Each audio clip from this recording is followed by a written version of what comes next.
listening in, this is Cindy Allen. I'm the editor-in-chief of Interior Design, and we want to welcome you to our first ever Health and Wellness webinar, a definitive conversation on the future of health and wellness design.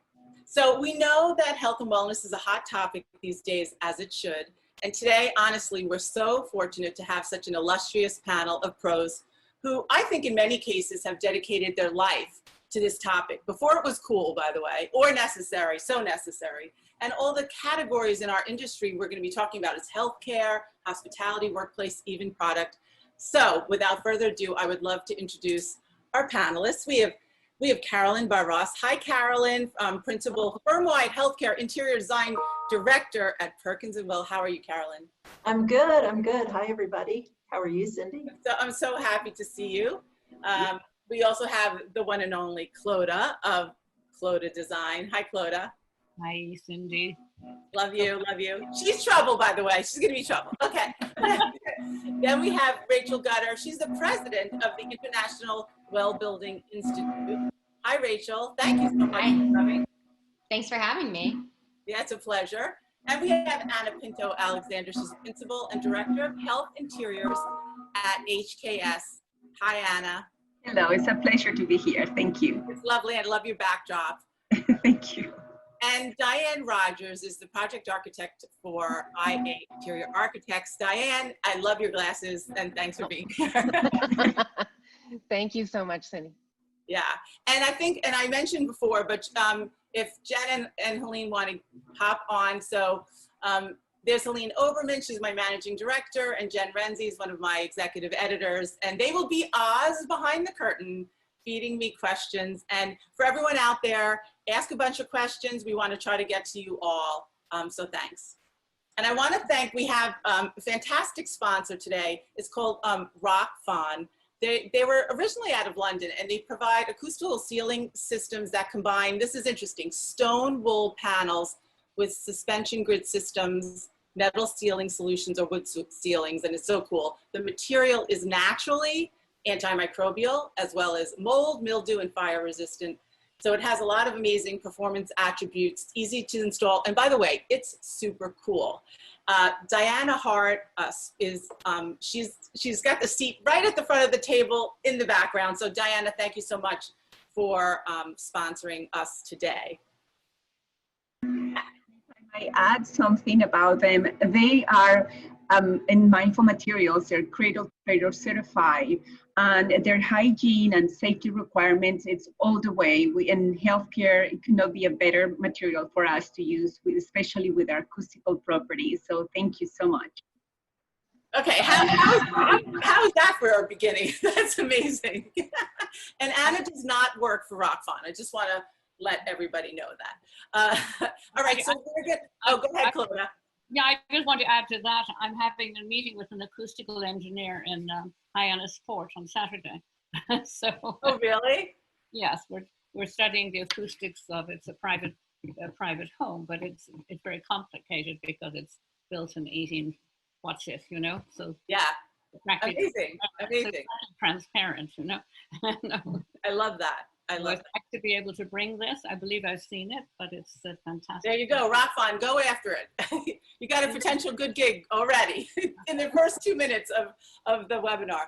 Okay, so I'm gonna start with some questions, but there is one, we're doing a few polls, so I'm gonna start with the poll question, and I think Caroline also behind the curtain is gonna bring it up.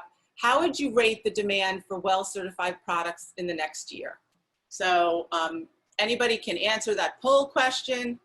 Oh, people are answering right away. I think we know what the answer is, but there we go. So how's our group doing? How do I answer? Verbally? Yes, how are you doing?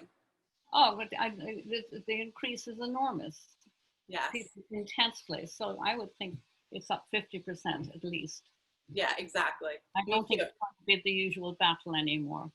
I know. Yeah, you know, that's the thing, Clodagh. I have to say, many of you have spent your careers, you know, really promoting health and wellness. Clodagh, you're definitely a pioneer, definitely when it wasn't even called health and wellness. But I really want to sincerely thank you for that. And also, it must be so interesting these days. I know you have clients who gather around you and believe in what you're doing, but now clients need it. It's a different thing to kind of understand it. So what has the conversation been like? The conversation has been like this. I say to them, guys, if you look at my t-shirt, what's written on it? It takes a virus for you to wake up the fact. It takes a virus. No, white on black. No, for you guys to wake up to your personal health, to the health of your children, the health of your colleagues, your staff, and stuff like that. It takes a virus. Yes, it really does. It really does. People are kind of scurrying around looking for direction and researching and lots of contradictory research and so on and so forth. But the fact is we have to do something. They're all aware of it now. And that's international. It's not just one country. So right. And how are you? Oh, yes, Rachel, go ahead. I was just going to say there's another meme that's floating around out there that says climate change should have hired COVID's publicists. You know, I think it's so interesting that this experience that focuses on our own personal health and well-being could so wake us up to the larger context of the sustainability conversation and the imperative, because we're all like viscerally experiencing the fragility of this planet and our relationship to it. And so, you know, I think it's meant to be tongue in cheek a little bit, but in a way it's a really serious conversation that like in this moment, we can shift our attention to a more sustainable framework because suddenly it's penetrated our own life, you know, our own lives and our own lifestyle. Absolutely. And, you know, a question that comes up over and over again, Diane, maybe you can start this one off, is have there been projects that you all are working on that you've been able to immediately kind of pivot and add more healthy and wealthy attributes to it? I was just on a call with SOM and they were doing a tower in China and they literally like added terraces to the building, and it's going to be extraordinary. So right. What have you been experiencing? We have noticed that because it's giving us this golden opportunity to question all these assumptions that have been made up into the point where we started experiencing these, as everyone says over and over, unprecedented times. It's giving us the chance to start the discussion over on some of those design ideas that we propose often, and they get discounted because they're just too far beyond what the budget can stand, or it's not viewed as being important enough. And what's been great about this movement towards health and wellness in general is that it's pointing to the importance of providing spaces where people can flourish. I mean, we're trying to put together spaces where people enjoy spending their time, but also where their performance is higher in the workplace. I mean, that's the bottom line, right? If you can get the people in the space working their best, it's going to be the best for business. And now our clients, instead of brushing aside our ideas, are clamoring for, give me those ideas again. I would like to revisit that because I think that might be the way to go. And it's been a wonderful turnabout. So we've been making the most of that and continue I hate to say it, but the fun part of this period of time is exploring these ideas, because everyone's had their assumptions blown out of the water. So that's great for creativity. Yeah, isn't it? It's too bad that you can't tell your clients, like, I told you so. Right. It's tempting, but don't do it. Right, don't do it. Wait, Carolyn, I want to ask you the same question, but we did get an answer to the poll. So it says, so how would you rate the demand for well-certified products in the next year? We have 38% saying greatly increasing, and 35% greatly increasing, 54% increasing. And then a couple others are not much. Anyway, so that was interesting. We'll do some more polls later. I'm going to try to close the poll so that I can see your faces. Okay, so Carolyn, so what have there been any projects that you've been able to pivot? Well, we do have some on the boards, but what's most interesting to me recently is one that we actually did squeeze in a little terrace for the staff in the leftover space. And as part of ongoing conversations with the client, I learned from the attending in the pediatric intensive care unit that actually all of the nurses make sure that they get out to the terrace for their lunches and are able to enjoy just the outdoor space. And from the clinical point of view, they were saying how important it was and how much they appreciated it. And especially when they're covered with so much PPE, there's just a desire to be able to kind of get some fresh air and take a break from that. Air is everything these days, right? It's, you know. Fine, air, yes. Yeah, light and air, yes. Yes, Anna, healthcare, my goodness. You move mountains in those kinds of projects. What are your clients saying? Right now, we're really focusing on the well-being and the mental health of our workers. The caregivers, as you can see through these times, they have done an unbelievable work into really saving lives. Yeah. And so right now, it is very important that we focus our design abilities into giving them spaces to respite with dignified, and that they're dignified for them. Yeah. And like Caroline mentioned, the access to natural daylight and actually to outdoors. You know, we're also creating spaces where we do have balconies. Some of them are viewing balconies, but there is biophilia that you can bring just to viewing it and not experience it, that it really helps. But that is where we are right now, really taking care of our staff. Yeah, Clodagh, you talk about every imaginable kind of outdoor space. Tell us a little bit about some of those projects. Well, we've been doing this since I started business. Right, I know. So we're doing moon gardens. We're creating places where people can dance. We're creating places where children can make the hell of a noise and go wild. We're creating outdoor meditation spaces. I'm not a landscape architect, but I am a landscape orchestrator. So what I do is when I'm working with my clients, I make a necklace of outdoor experiences and weave that through the space we have. Cross-generationally, everybody can have a good time. Because I think too many spaces are too focused. No. Right. And you really need multifunction spaces because of the shortage of space. So I've been doing that actually since get-go. Basically, we're kind of adding hand sanitizer. Yeah. No. That's the last thing that you've had. Oh, just, yeah, use the hand sanitizer. Yeah. What about mental health, which is definitely increasing and recognized as another important component of wellness? How are you guys addressing that in the healthcare and in workplace too? Well, I can speak to workplace in that, yeah, you know, we've really seen that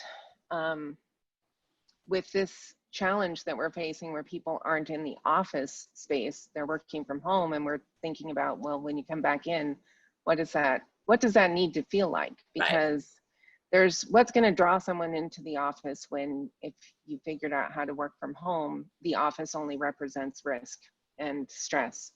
So we're looking at this as an opportunity to draw people into a space that really feels like it promotes health and wellness and is more of a, you know, I hate to mischaracterize it, but kind of a spa-like experience where and what I mean by that is not that you're coming in to get a massage or a facial or something like that instead of doing your work, but that you're coming in and you're getting that same kind of vibe where the environment feels clean and comfortable at the same time. It's not so clean that it feels sterile and inhumane, but it's clean and it also feels like I'd like to spend time in that space. It has plants, it has elements of nature. I'm relaxing, my nervous system is able to let go, and you're able to come into basically a respite from the scary outside world where all the germs are and the people who don't wear their masks, and you're coming into your space with your people where you trust each other and you take care of each other and the office takes care of you.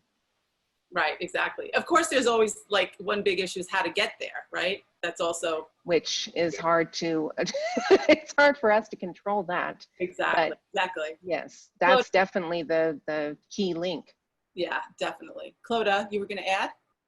No, I got to say this. It's interesting getting people back into the workplace. The workplace should feel as safe as one's own home. Yeah, and one's own home should feel safe. And how you can give that feeling, you know, by but also to still keep a sense of community, because we do have the loneliness project with so many suicides and, you know, people really being lonely. So somehow we had to weave all this together to make people comfortable and happy. So I personally miss what I call the pain quotidien table, you know, where people can gather together, the people you don't even know. And we've been having very few meetings. We're only sort of gently going back in. I don't know about the rest of you, but we have it in the conference room. So we're all very well separated from each other. But the joy of the actual energy going between us, compared to the cyber energy of talking like to you guys, you know, not being in the same room, it's the creative energy that just bounces. Yeah. It's interesting. And I found that one good thing about the virus, it's making us all more proactive and less reactive. You know, we're proactively taking measures, all of us, no matter what, no matter where we are in our offices, whether we're the head or the bottom, or what. Not that there is such a thing, but you know what I mean. Yeah. We're all really actively taking measures, and people are nicer to each other. Yeah, for sure. So there's good stuff coming out of it. Definitely. Yeah. I have a good question. So go ahead. I was going to say, I think the other piece of that is empathy, that we're getting more empathetic to each other and our sorrows, because it's such a huge shared experience. We're all on the edge of a precipice and we can feel it, and we're holding on to each other to try to make it through. And I think that that's one of the best things I can imagine coming out of this period of time. It's so tumultuous and so upsetting, but I feel a stronger connection to people and to caring about people. And I think that's going in the right direction. Yeah, we have to make sure that we hold on to that, right? Right. Yeah. We have an interesting question from our friend Todd DeGarmo. And he said, how do notions of biophilia truly support a healthy environment? Seems this arena is simply getting interpreted as adding plants. Yeah, there's a lot of different ways to answer that question. Yeah. The science of biophilia has really been solidifying over the past years or decade or so.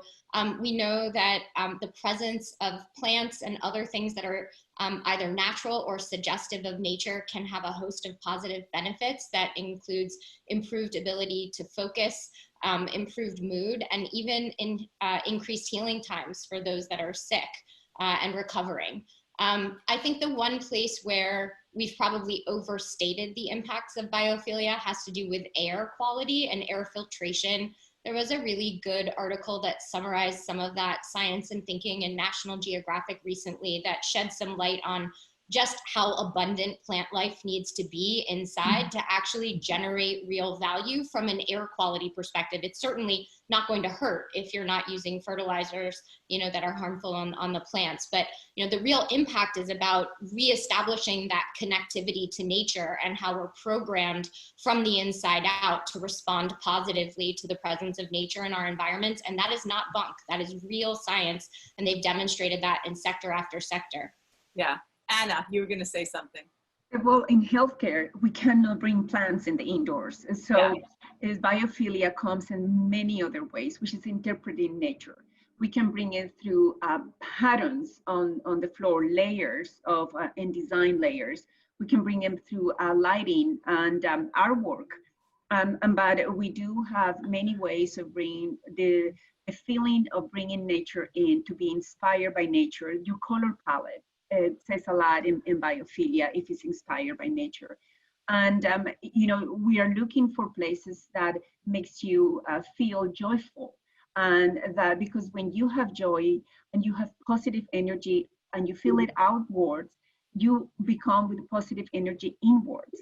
So the built environment in a healthcare environment is very important in the way that we interpret nature into the built environment with biophilia. Right. And also, let's not forget how important just pure air is. And somebody was asking about any specific air purification systems are you guys using? We're getting UV air purification put in all our air conditioning and heating. Anybody else? UV can be helpful, not for killing COVID. So it's nice when it's combined with HEPA filtration. What we see is a lot of organizations and residences that are upgrading the level of HEPA filtration within their system, combining that with increased levels of airflow and ventilation. And then UV is a terrific treatment, for instance, within the HVAC system for being able to address things like moisture on the coils, because we know that things like mold can really exacerbate respiratory health issues. So you actually combine both. Yeah. You do the UV and you do the HEPA filters. UVC, yeah. So we're talking about flying and grounding the airplanes, right? Yeah. This thing's going. No. I had an amazing chat with a wonderful engineer at ARUP, and he really schooled me on the whole thing, which was very, very interesting, because so many things that I think in general today we accept and or take for granted, like for instance that our offices are usually too cold. Well, they're usually too cold, or in areas they're too hot because the circulation or the filtration isn't any good. And to hear about how about making it a little warmer but having fans, or how about opening a window, like things that we accepted that we didn't have to do, and now we can find better ways to do it. But certainly air is a huge topic. There was somebody wrote, hang on, there's a lot of really good questions here. Kent Railing, thank you for this. I've heard that Virginia is the first state to legislate safe return to the office. I'm not sure what that means. Are you aware of any other states or municipalities who have established codes or standards? Rachel, maybe you know something about this related to the pandemic, and what are your thoughts or insights on future codes? That's really important. Well, let's start with the national leadership, or the lack thereof. I'm sure that many of you are aware that this week the CDC published finally the admission that airborne transmission is the most common form of transmission for COVID, and then immediately withdrew their statement and pulled back the document. This goes back to the CDC saying that they are being muzzled by the current administration. There are hundreds of architects and design practitioners who have signed on to a petition that you too can sign on to, calling for the CDC, the WHO, to be face forward about what the science has to say. The vast majority of states are looking for that leadership at the federal government because they lack the resources and the access to medical practitioners and scientists that are necessary to really understand what those practices should be for different space types. So we've spent hours upon hours scouring the CDC guidance for schools, for restaurants, and so forth, and they fall very short of giving a roadmap for what constitutes a safe return. I've not yet heard of states that are legislating safe returns, but there are many states that have different programs that are trying to facilitate those safer returns and going deeper on guidelines. But it's very difficult to legislate that without leadership and honesty from the federal government. That's the truth of it. I completely agree. Clodagh, you were going to add? Yeah, I wanted to know everybody's opinion about water. Does anyone? It's good to drink. COVID. It's good to drink. The biggest issue with water and as it relates to COVID, is stagnant water in a building. So the most important thing is to do a flush out as those buildings are getting back up to occupancy, because that can lead to a host of other compounding issues. When the water has been sitting stagnant and then aerosolizes, or is coming across in a vapor when you turn the water systems back on. Other than that, there's no risk to water itself. There's been some discussion about what the risks are related to bathrooms, toilets when you're flushing the toilet, and things like that. So there are definitely some concerns there, but it's not a concern that COVID is in the water. It's more like it's a concern with COVID is in the matter that's coming out of an infected person's body. Carolyn, you were going to add something. Oh, I was totally agreeing about the flushing the building out and being sure that our restrooms are safe. And I do think there's some opportunity there. Yeah, there's a question here.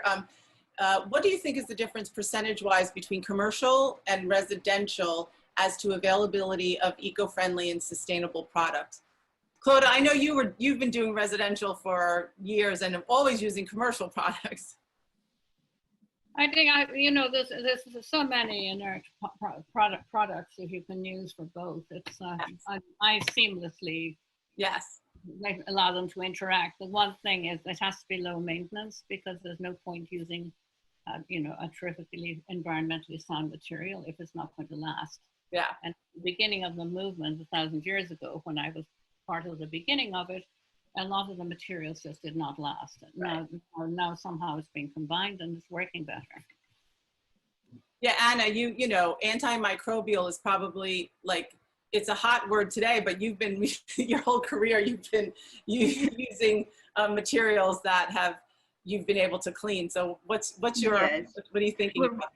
Right now, we're just looking for a lot of things that they are very cleanable, and the solvents that they're using in these materials, we are really washing them, because especially when I hear commercial buildings saying, we're cleaning this in hospital standards, I immediately am concerned about it, because the materials are not, they're not made to withhold the cleaning of the solvents, the hardness of the solvents that happens in the healthcare environment.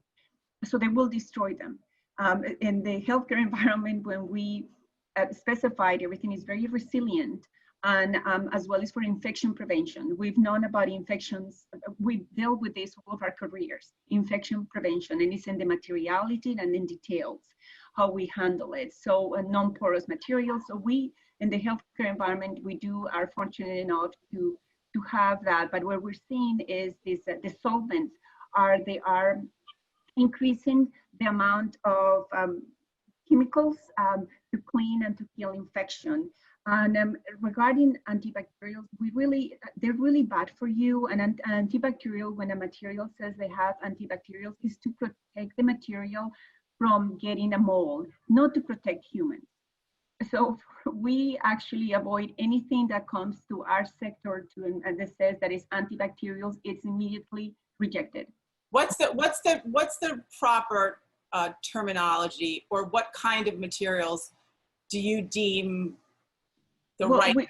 There will be more bacteriostatics, that they're bacteriostatics, that they just don't, a bacteria doesn't grow or stays on them, the pathogens, and they stop the chain of contagions. That's the materials, which is non-porous materials, that they're just, nothing will penetrate. Solid surface is a one, or porcelain, it's great.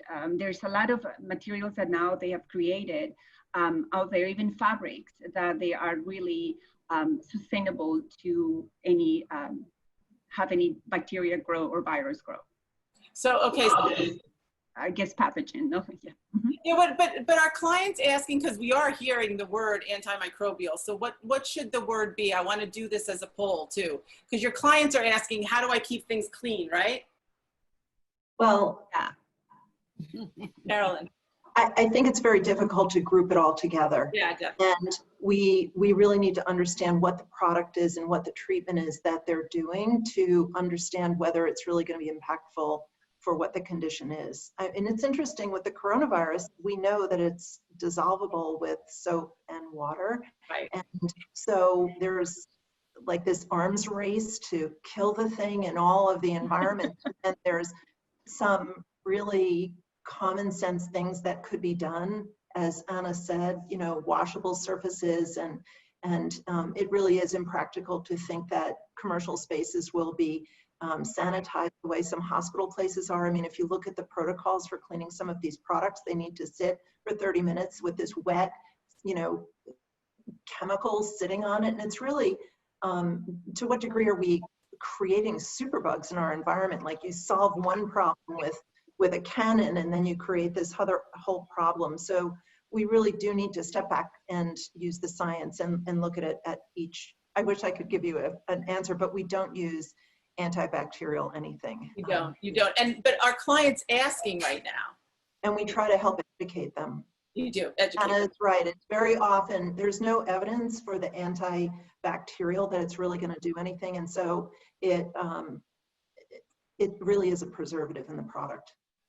What about like well-certified products?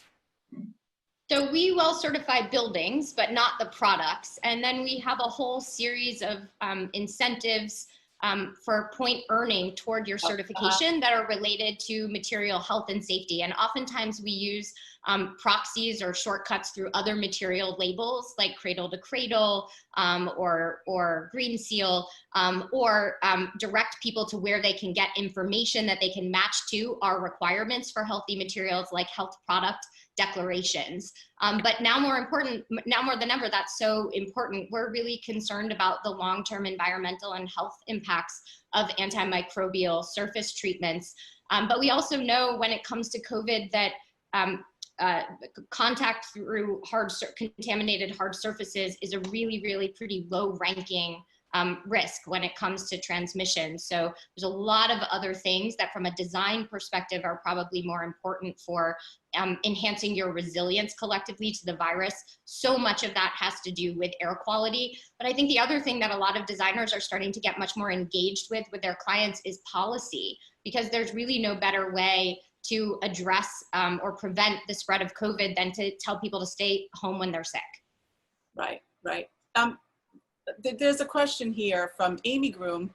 She said, what are some of the visual cues we can implement in the built environment to give a sense of cleanliness and safety without leaning too far into sterile and unwelcoming?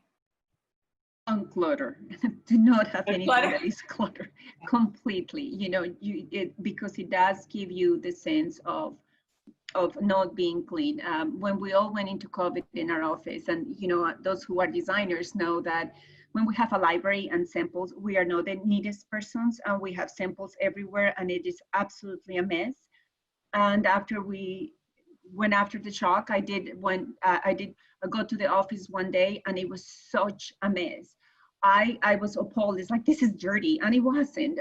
Well, maybe, I don't know, but I did went back and said, everyone, one day you're going to go and clean your desk. You're going to go and do this, and we're going to pick it up, and we're going to clean it, and we did it.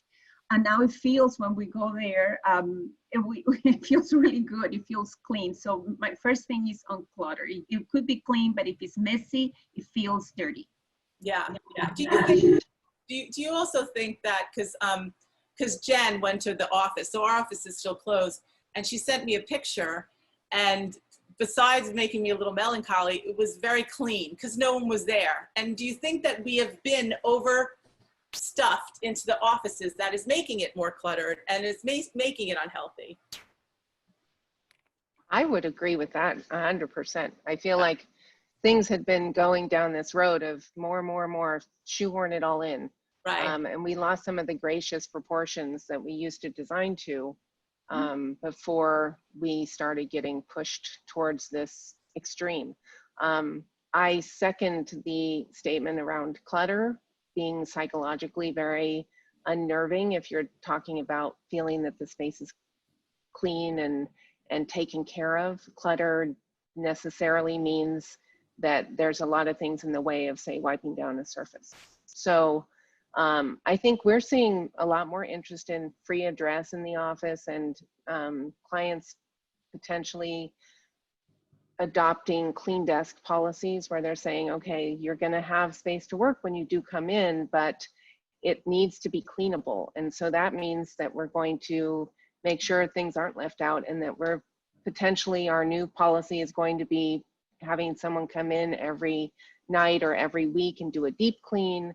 So you're not going to be personalizing space in such a way that it makes it difficult to clean. You can find other ways to personalize space because that's something that makes people feel good about the space that they're working in, but it won't be what we've kind of grown to expect of an office space, especially creative spaces, when you have a lot of, you know, creative clutter, which is something that you don't want to shy away from. That means that people are feeling engaged and they're active and they're doing their work. But there's a limit.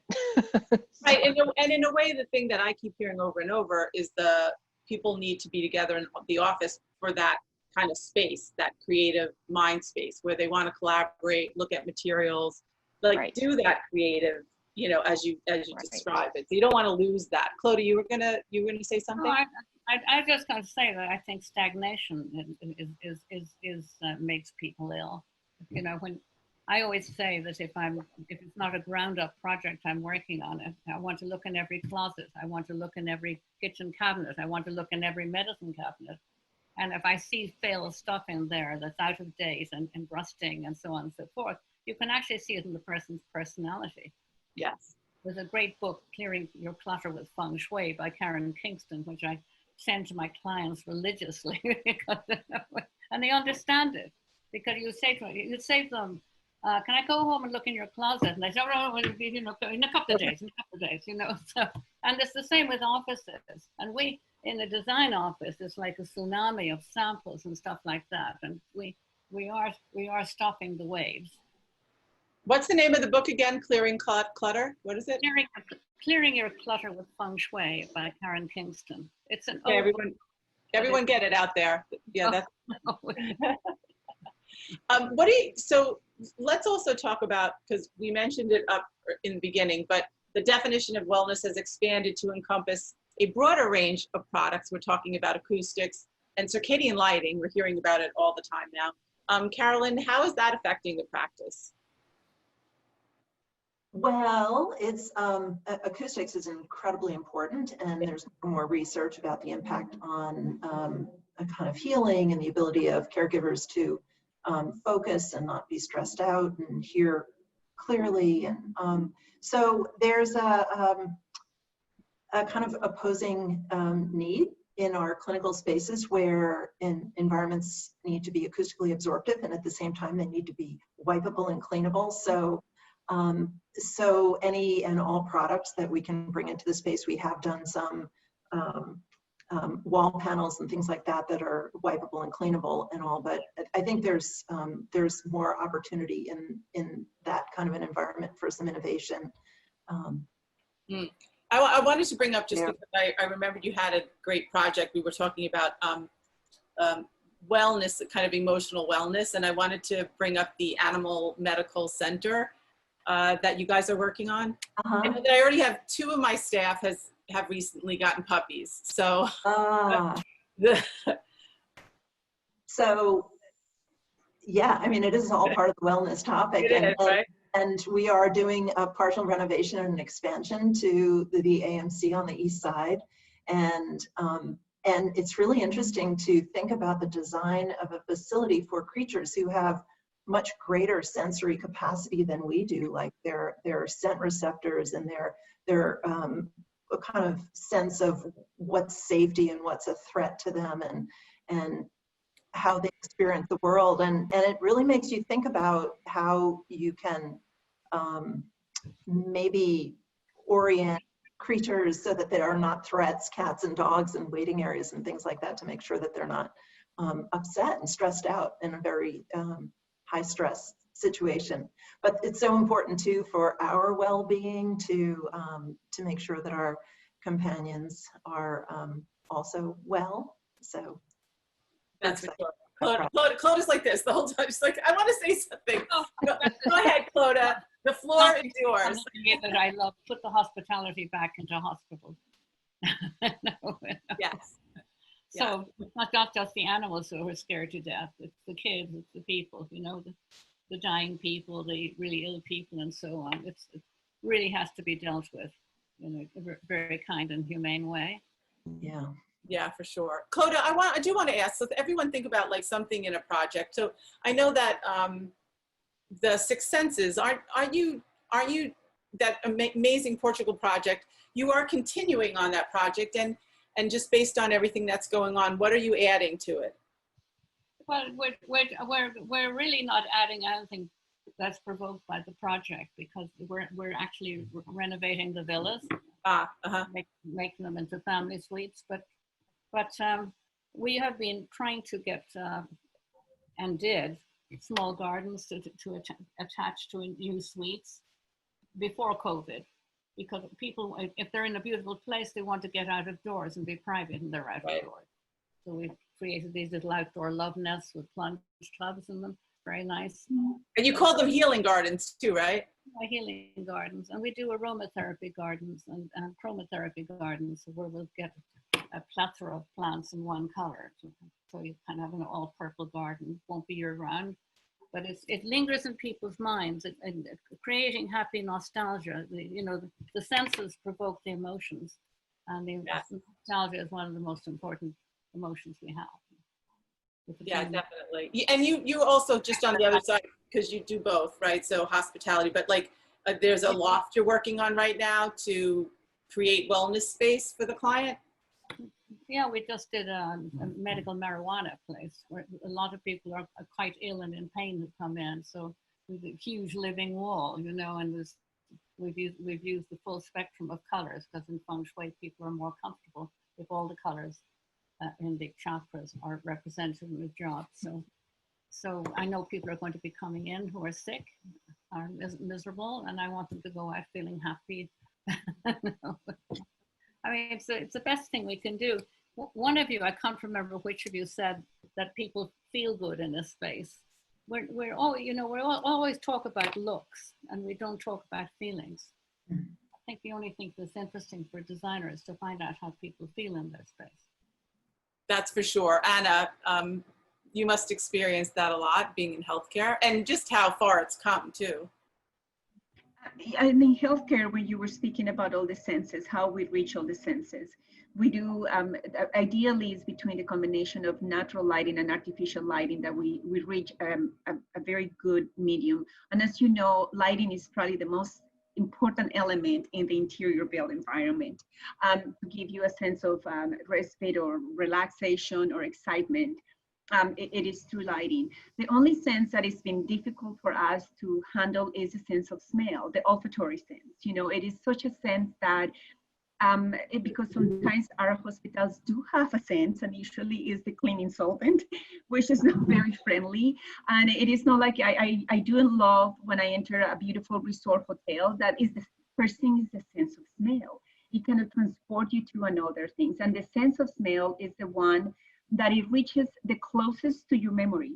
You know, you smell somebody's perfume and then you know who, I mean, it's instantly, or I mean, it's just really, and then it's the one that we use the least. And so that's in the health environment, that's probably the sense that we tried maybe some essential oils, but then we have to be very careful because we already have people with immune compromised systems in our facilities, or maybe allergic to something, and you never know what is going to be. So at all.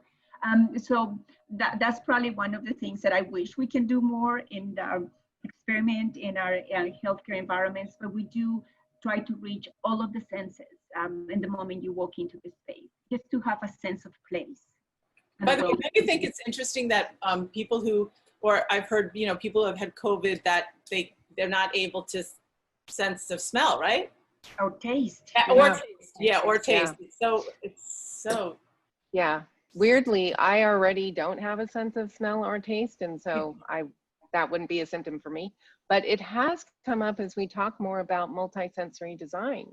And as you said, we tend to be, you know, more focused on the visual of design and not the overall sense of and experience of it, how it makes you feel. And when visual and light is so important to our well-being, acoustics is the top complaint in the office environment because it's difficult to find an acoustic solution that makes people feel both engaged and able to focus. But smell and taste, those are never one of the things we aim for because they tend to be something we just try to eradicate. Like, don't put somebody near the kitchen because they're going to smell the popcorn burnt, or, you know, and the other thing is touch. That obviously touch is all about the materiality of things, but what's been interesting to me is learning more about our experience of touch, even if you're not physically touching something, just by looking at it or sometimes hearing it, you get a sense of what it would be to touch it. And you get some of the same reactions in your mind and body based on that, which is so fascinating to me, that we're that sensitive to our sensory input. And that virtual touch is now a thing that our experiential graphic design department is looking into, because virtual touch can be accomplished with our graphics installations in our projects. And that's something I had never thought of before, virtual touch. Fascinating. But one thing that you one thing you had mentioned earlier in notes, Diane, which is part of what everyone's saying, and just in terms of how do you feel in a space? Well, let's not forget how we feel being together, because that is like such a huge issue. And being confined is something that affects everything in our nature, right? And our mental health, our physical health, everything. So we're all craving that, right? Absolutely. When you mentioned that earlier about getting back to the office and emotional well-being, I was thinking as we get through this, the immediate sanitation and safety requirements to get back to the office, and people are reticent to go back, and people are kind of comfortable working safely at a distance until we know more. I just think there's going to be such a, and maybe I'm being optimistic, but a rush back to the office, because we need each other. We just, the emotional well-being of being together and having this sense of community, as you all were talking about earlier, I just think is so, critical. Someone said energy. Awareness. Yeah. Do you guys know, it's so funny because on the one hand, so for those of us who always are, you know, feel so responsible, if you're not traveling, that you're always there with your staff, you're always working with them. And so on the one hand thinking, oh, there's a freedom, now it's, you know, we've broken it. And the freedom is that you could be somewhere else working on the one hand, but on the other hand, I have not heard one person who isn't craving getting out of this, and that we all feel prisoners in some way. And I'm lucky I'm in a beautiful little house, and yet I still feel like I still don't want it like this. If someone said forever you could be doing this, would we all like pull our hair out of our head? Yes. I think all these conversations about like, is the office going away entirely, are totally overblown and fear driven. Our largest presence is in China. We've got a 20+ team out there, and they've been kind of living this experience in fast forward. They were on lockdown for 2 months before we were, but now they're out of lockdown because they've really been able to contain it across China. And so they're back to handshakes, hugs, sharing pens for ceremonial signings, sharing hors d'oeuvres on plates. You know, there's just this craving, I think, that we all have to be together, and even a virus won't hold us back from that when the time is right. Yeah, for sure, for sure. Anna, you were going to say something? No, I was completely agreeing. I do personally miss it so much. I just can't wait to see my colleagues again. I know. I mean, we're so, you know, and again, it's sort of like a yin yang. We're so lucky that, like, in a way, we're talking to people maybe that we typically wouldn't have, or you'd see them at an event, but now you're like getting on a Zoom and being able to connect in a personal way that you couldn't before. But on the other hand, we're so Zoom fatigued and all those things. Okay, wait, I want to get to a question on telehealth. And are designers incorporating telehealth portals into design? And are they designing backdrops? Do you see this as a path? Is it affecting design, and are clients seeing it as a way to the future so doctors' offices can be smaller, et cetera? Well, I think telehealth is here to stay. Yeah. The jury is still out, but it has have an increase of 80% since we started with COVID. And but the spaces are not going to get smaller. They're going to be a little different because acoustical and privacy is still very important. But what we're going to see is a medium between virtual and physical. Yeah. Where telehealth can take us to a certain level. It will be good for primary care, very good for a mental and behavioral health call, not so much for an oncology or cardiology. You know, and then the thing about telehealth, it is in our policy right now, they approve that they are reimbursed at the same cost as you see the doctor. So they're in the same level, but that has been only from 12 to 18 months. So we don't know after 18 months, but when we go back to normal, what's going to happen. If it's not going to reimburse equally, we're going to go back to having a physical meetings. But the good thing about telehealth is that it has been able to reach areas, rural areas, that they did not have access to medical care. So, you know, there's always a good and bad with things, but when it comes to the space, it's not getting smaller, and we will see a merger between both of them, virtual and physical. Yeah. Is that everyone? What, Carolyn? What were you going to say? It does take a virus to rethink how we're going to be doing this. I think, again, there's going to be telehealth. We do advise our clients on some telehealth spaces. But I think the new normal will be the new normal. There'll be just more freedom again with our providers being able to communicate it with us remotely and through telehealth, and also with more wearable devices so that there's more diagnostics. I mean, I just went through something like that where I wore something for 10 days and mailed it back and then had a visit with, you know, all virtual. It was amazing. And I think that will just become, we're kind of past the barriers to, oh, it can't be done. So we just have to figure out how to make it better. I think oh, go ahead, Claudia. I just going to say, I think we have to design some user-friendly devices that have a sense of humor that we can put on ourselves, because it's all so serious. That's so true, Clodagh. Clodagh always has a good time, that's for sure. Listen, I want to get back to product a little bit, because I know you guys like completely cream the antimicrobial thing, fantastic. But what products do you think we need that you're not seeing in the marketplace? I feel like one thing that there is hand sanitizers everywhere. I just haven't found an attractive one. Okay.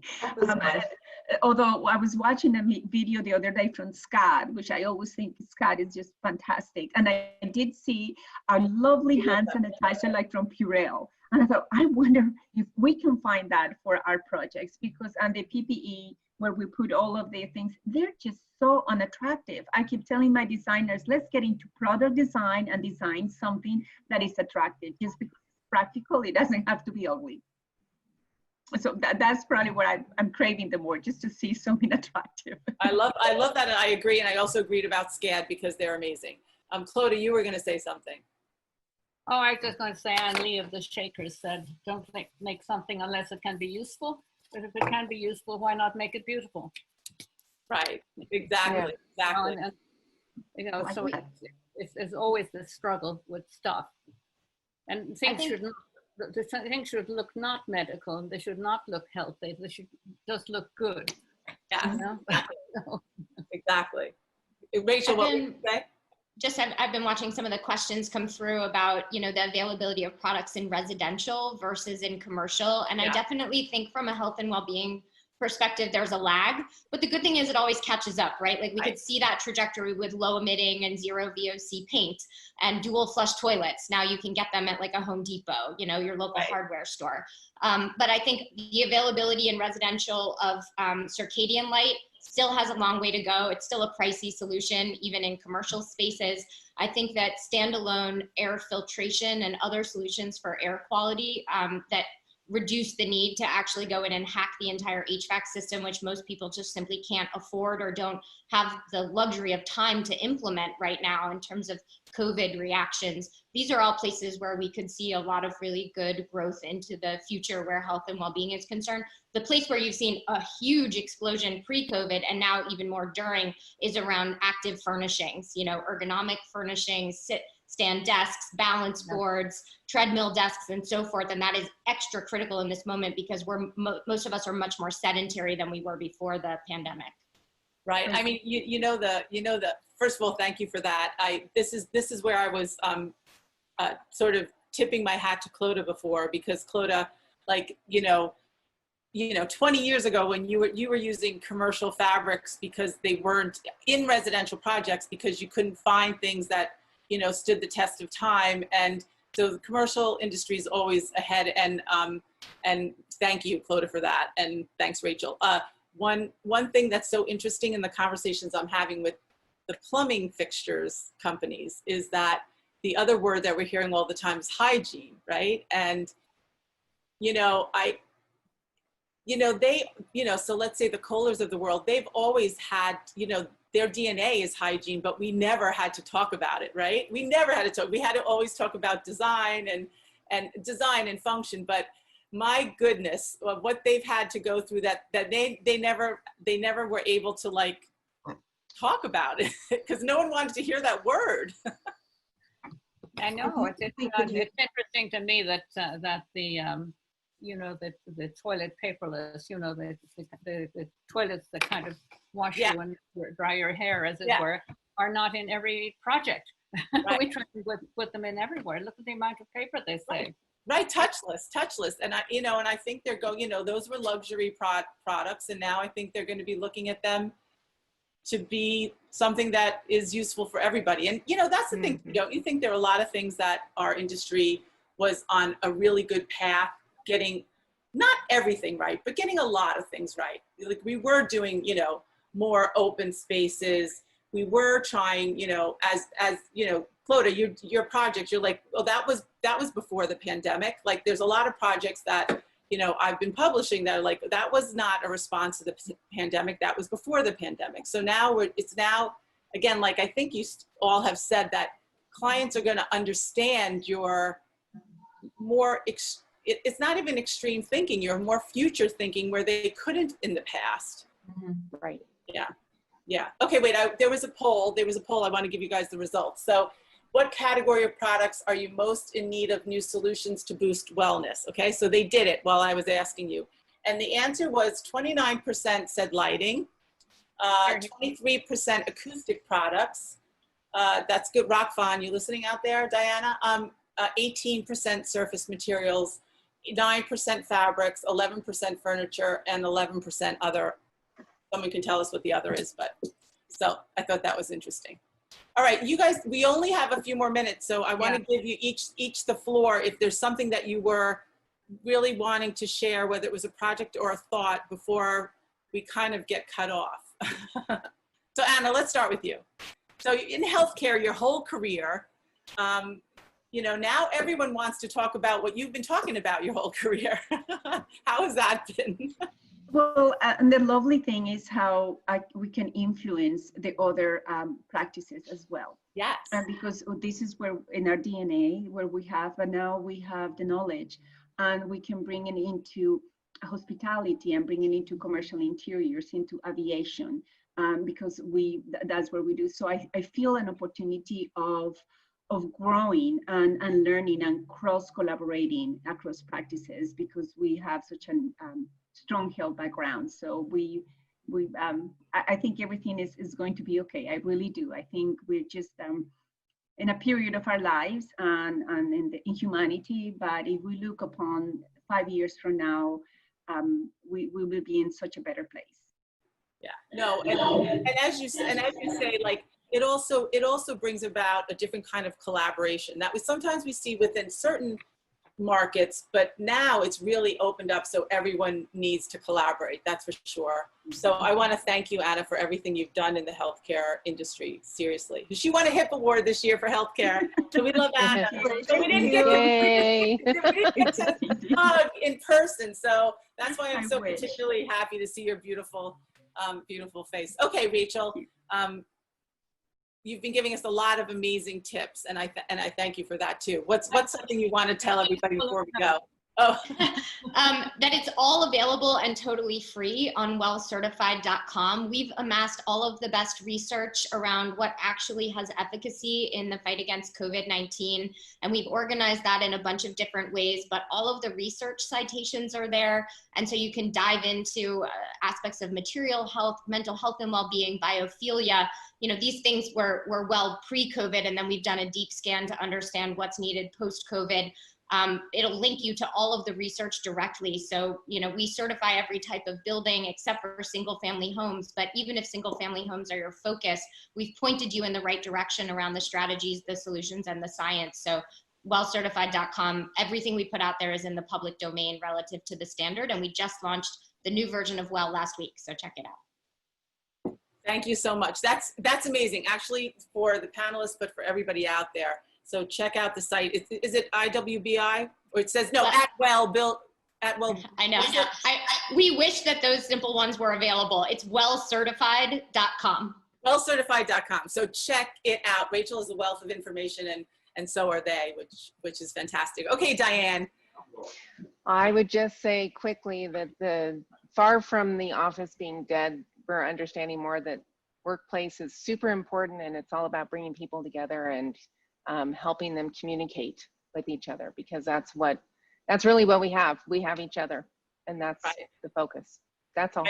That's like everything, right? That is everything. And certainly, you know what I say in some ways, like this has sort of equalized the generations, because the older, more senior designers that should be mentoring the young folk had to become more tech savvy just because we've had to. And the younger folks really crave having that collaboration. So those are all positives. And as you say, it's about being together. Fantastic. Yeah. Carolyn, what could you add? Well, I just think this is an opportunity for all of us to rethink so many things and to collaborate together. I think it's an opportunity for us to collaborate much earlier with our engineering partners and to see how that might influence the health of our environment. And I just want to put in a plug for New York City.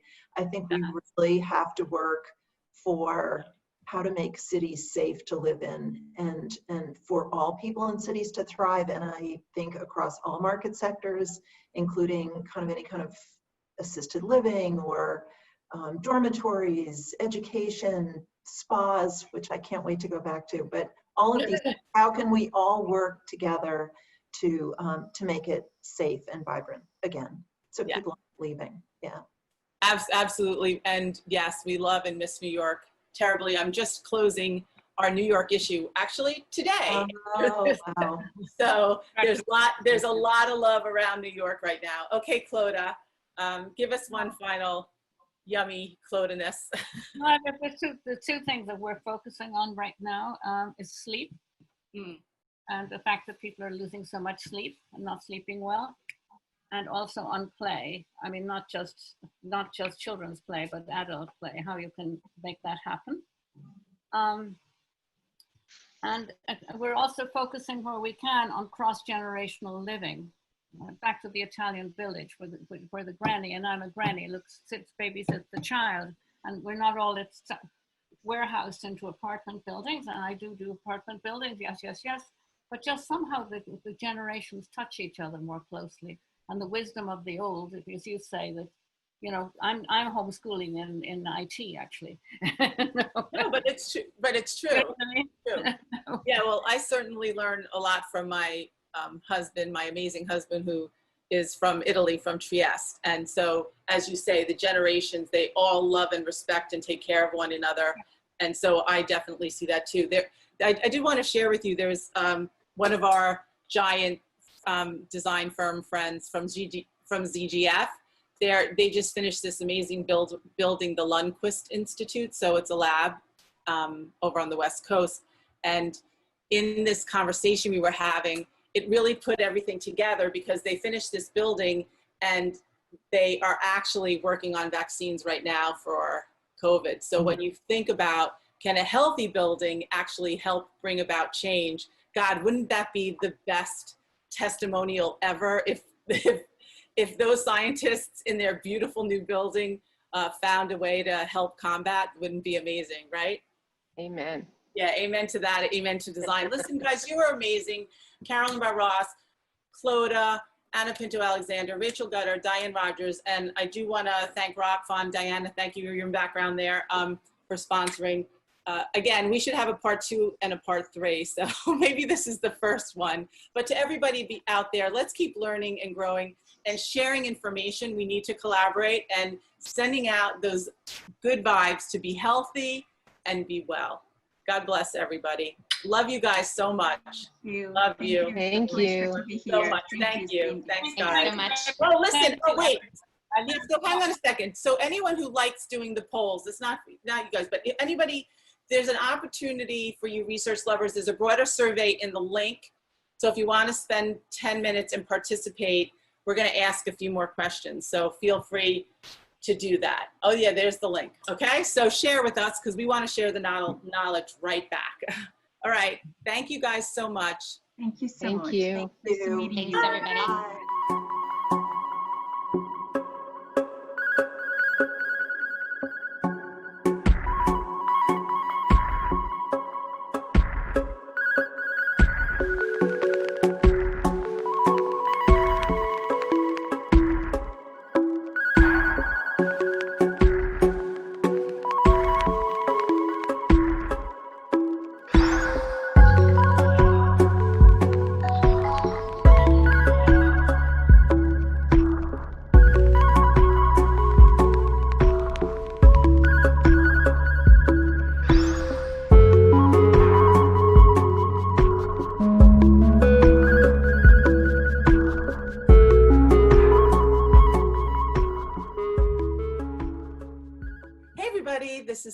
Allen, Editor-in-Chief of Interior Design, and welcome to another NKBA live edition on DesignTV. Now, being well, feeling well, living well. Yes, wellness is on everybody's lips these days, as it should. And today, we're exploring the ways in which wellness can be incorporated into design. We'll take a tour of some luxury projects designed to create a healthy home environment and meet the fabulous talent who designed them. And we're going to even hear about the NKBA Living Impacts Design research that backs it all up. I'm delighted to be joined by my dear friend, Suzie Williford, EVP and Chief Strategy Officer of the NKBA, AKA the Queen, with its 50,000 members strong. Hey, Suzie, great to see you again. The Queen. Hello, Cindy. Design diva. How are you doing? I'm great. I'm so happy that we get to share in this way, Suzie. You know, it is fun to share in this way. And, you know, I think as we've evolved and done this, the great part is all the people we've been able to bring together to do this. Some of the here today. best design minds, business minds. I've learned actually even helping you do this and being a co-host on the ones that we do together.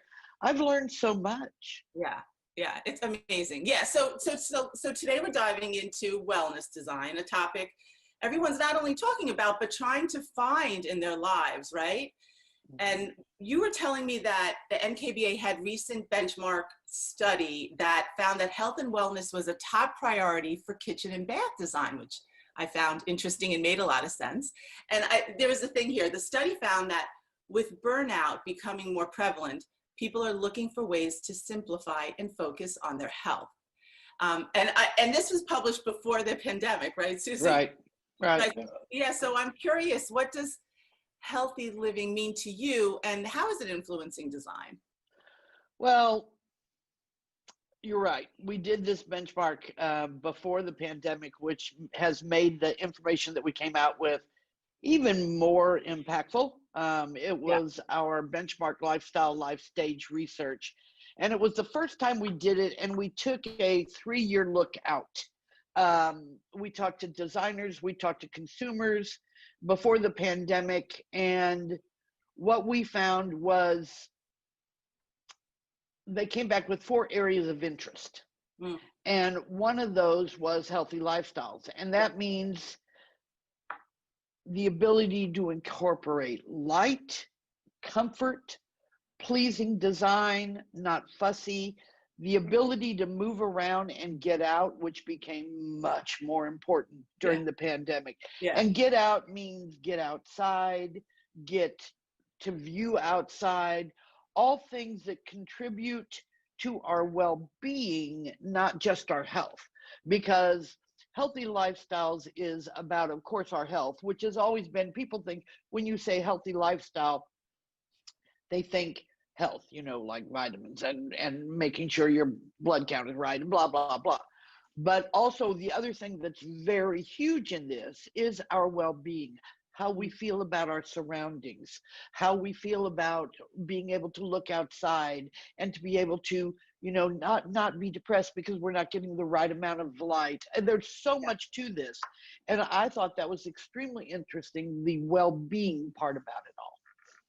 Which made me think about all of that when I redid mine, you know, because I wanted it to be the kind of surrounding that was pleasing. And it's amazing what a difference that makes in your life, because now I have this sense of joy.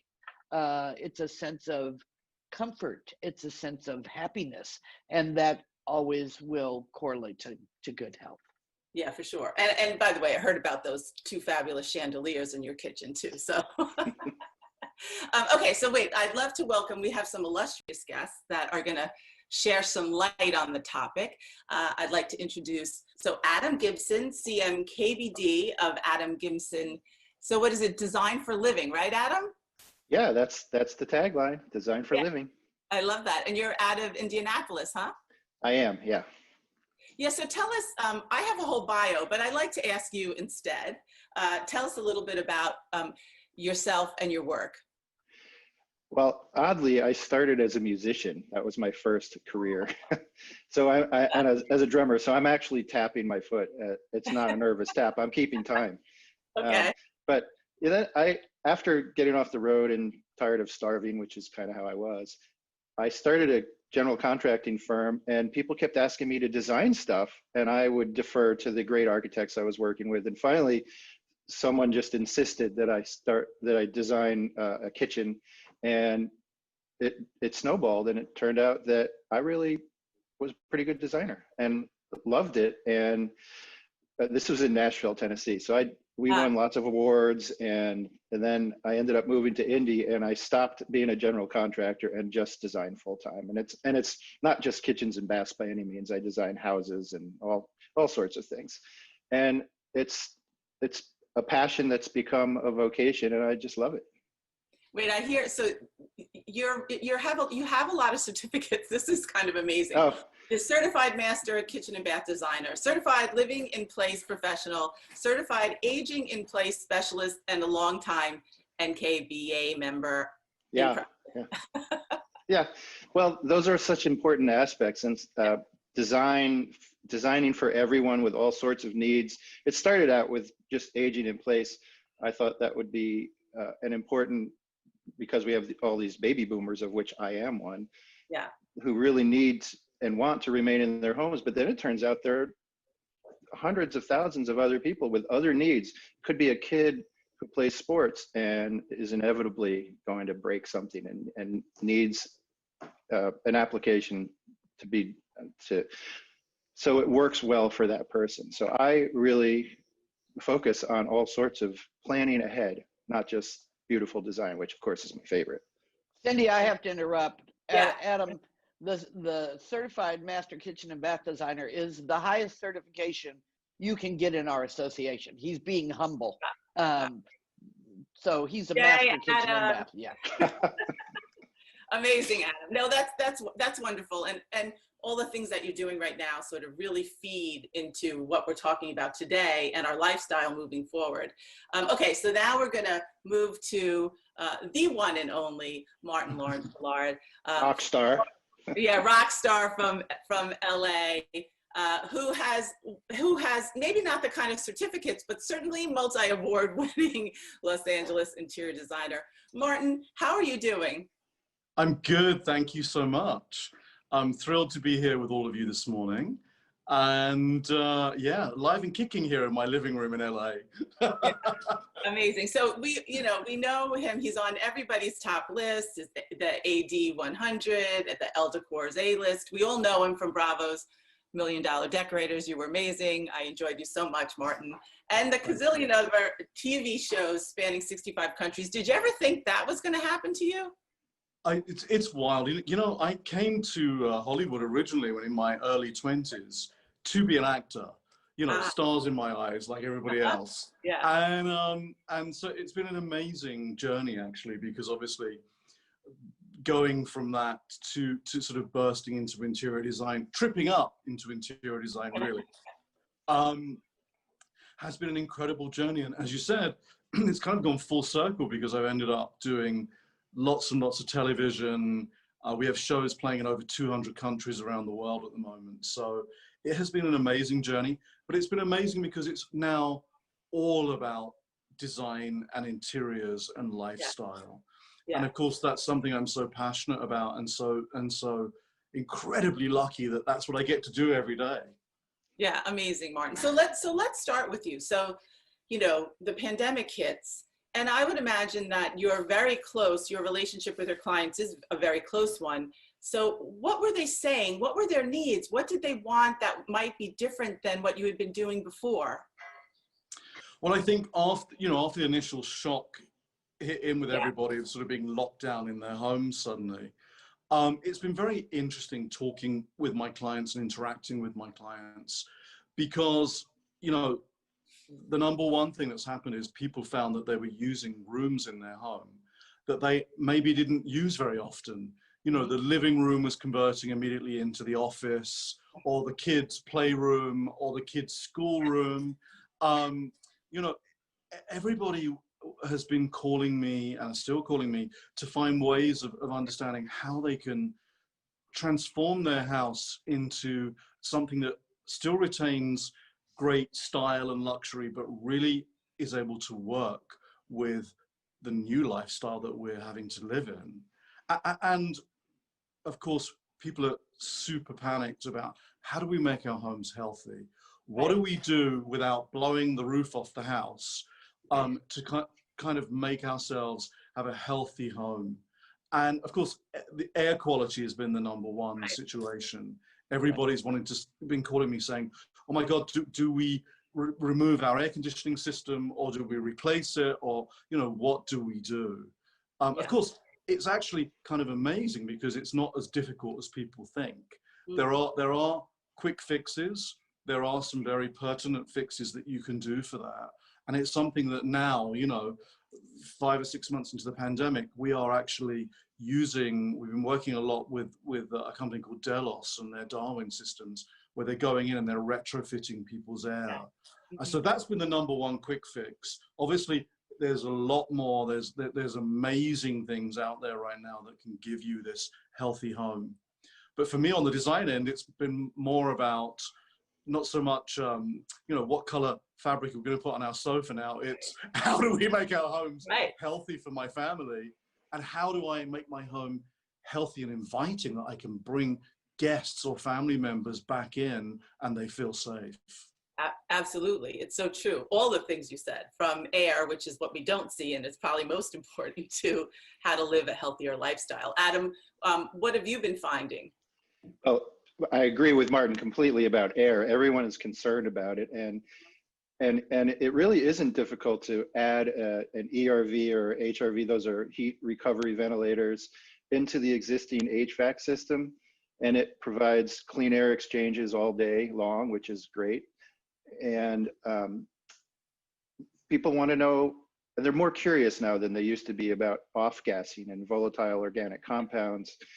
So it's really, and some of them are pretty savvy, but not everyone. And I find that they're really open to hearing about how they can have products in their house that don't increase the indoor air pollution. And then of course, how to alleviate what's already there.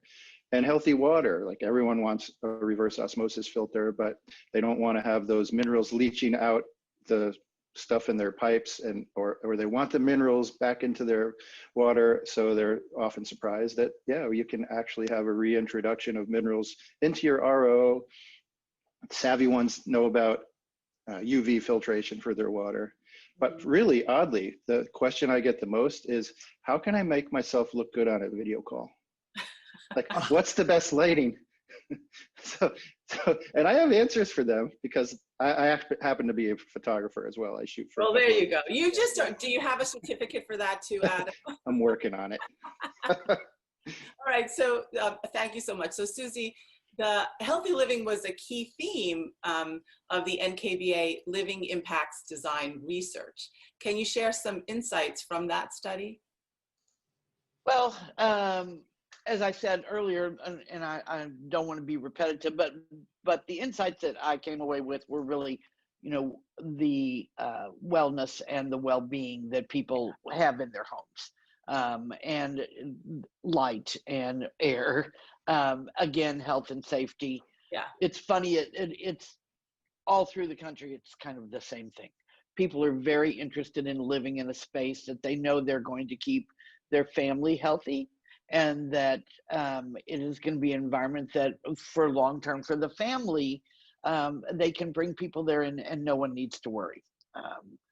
That was somewhat before the pandemic, but it's even bigger now. Yeah, yeah, for sure. Lighting's been so interesting, hasn't it, Suzie? Because it is. The whole thing with the circadian rhythms for the body and the lighting is everything. I mean, Right, on my blue end, light. yeah, I mean, obviously, living and working in Hollywood, lighting's always been, you know, very important. Everybody wants to be well lit, especially in their homes. But it's now not so much about the dimmer switch. It's about how do we live healthily with our light? Because obviously we know that you know, as light dims during the evening, it works with the body's rhythms for sleep. But if you've got too Right. bright light bulbs, or the light bulbs are polluting the space, it's going to affect your diet, your sleep patterns. Your It's alertness. fascinating. Yeah, Right, your because daytime I mean, alertness. those blue, understanding that the blue light from our screens and our computers and our phones that we're looking at right before we go to bed, you know, it stops the production of melatonin, so people aren't sleeping appropriately. And now that we're all in our house all the time and we are in front of our screens, in front of our TVs, this is very important that we're aware of this, because we're not getting the right sleep cycles that affect everything. And I think that the beauty of all of this, and one thing we did learn in our study, is the awareness. There's so much awareness on that. And awareness is always the first stage of success. Right, right. Yeah. Yeah, for sure. Okay, so let's dig into it a little bit, Adam. Let's go to the kitchen, the kitchen, for instance. What are some must-haves to have a healthy home in the kitchen? All right, you'll have to stop me because there are so many. Oh God. Well, Notes. lighting. Notes. All right, lighting, definitely key, but layers of light, ambient, accent, task lighting, high color rendering index, CRI, so you can actually see the colors. That's, I find, very important. You don't want to walk out into the parking lot and realize that your black socks are actually navy blue because you had a low CRI. No, you don't. No, you don't. Or, you know, if your guests' faces look washed out and furniture looks dull. So CRI is important. Placement is key. I happen to love lighting. It's one of my passions in design. So I have so much fun with lighting. I'll walk into a house and the kitchen will have a bunch of downlights and everybody's eye sockets are in shadow. And I'm thinking, I wish they'd called me. So we need layers. That's important. But natural light, which is important for, of course, for circadian rhythms. And what I find is that people don't often think outside of the box. They're like, we need windows, or we can have skylights. But there are tubular skylights, which actually don't have to go direct in a straight line. There's several brands out, and they provide light all day long. And it's actually more light than a skylight produces, because a skylight gives you the most light when the sun's directly on the right angle. So I love using those. And lighting systems, for those who can afford it, that actually do change with the color temperature of the sun. So you wake up to a very amber light, just like you would at dawn. It becomes bluer and bluer during the day, but then it becomes more amber at night. And there are light bulbs that do that, and there are whole house systems that do that. And of course, there's a cost to it, but I really think that's important. And makeup air in kitchens. For these big exhaust fans, you have your 60-inch range, and you have 18,000 cubic feet per minute and exiting your building. Well, you have to control where that makeup air comes from. You don't want it coming through from the attic or from your crawl space. That's just like bad air. So makeup air systems are really important. Zero VOC products like flooring and cabinets, which are usually the biggest offenders. And there are plenty of companies that make zero VOC products, or at least there's zero VOC by the time they enter the home. So I always tell people, ask the sales rep, and if they're not sure if it off gases, it probably does, because if it didn't off gas, they'd be promoting the hell of it. Countertops that are not polished, because the glare from the overhead lights just make it very difficult to see what you want to see. It's certainly difficult to read. And let's see a few other things. Storage solutions. We don't necessarily want people who have joint issues having to get on their knees. So things that pull out, things that light, countertops or cabinets and drawers that light when you open them, peg systems in drawers. And all right, the one thing that I don't think people most really think about is planning ahead. So most people don't want to have an ADA acceptable door in their house, or many doors. But if you're remodeling or building, you can certainly frame for those 3.0 doors. It's a common size, and then infill with some framing. So if the time ever comes where someone needs a wider door, it takes a couple of hours to replace that door with a wider one. Oh, one more thing. Okay, this is like a CEU class. It's good. It's good. I'm leaving out Okay, a lot. one more. All right. Instead of doorknobs, door levers, because they're much easier to grip, but a little return at the end of the lever, which is a little piece of the same material that kind of returns towards the door. So if someone has wet hands and they grab the lever to steady themselves, their hand doesn't slip right off, their return will stop them.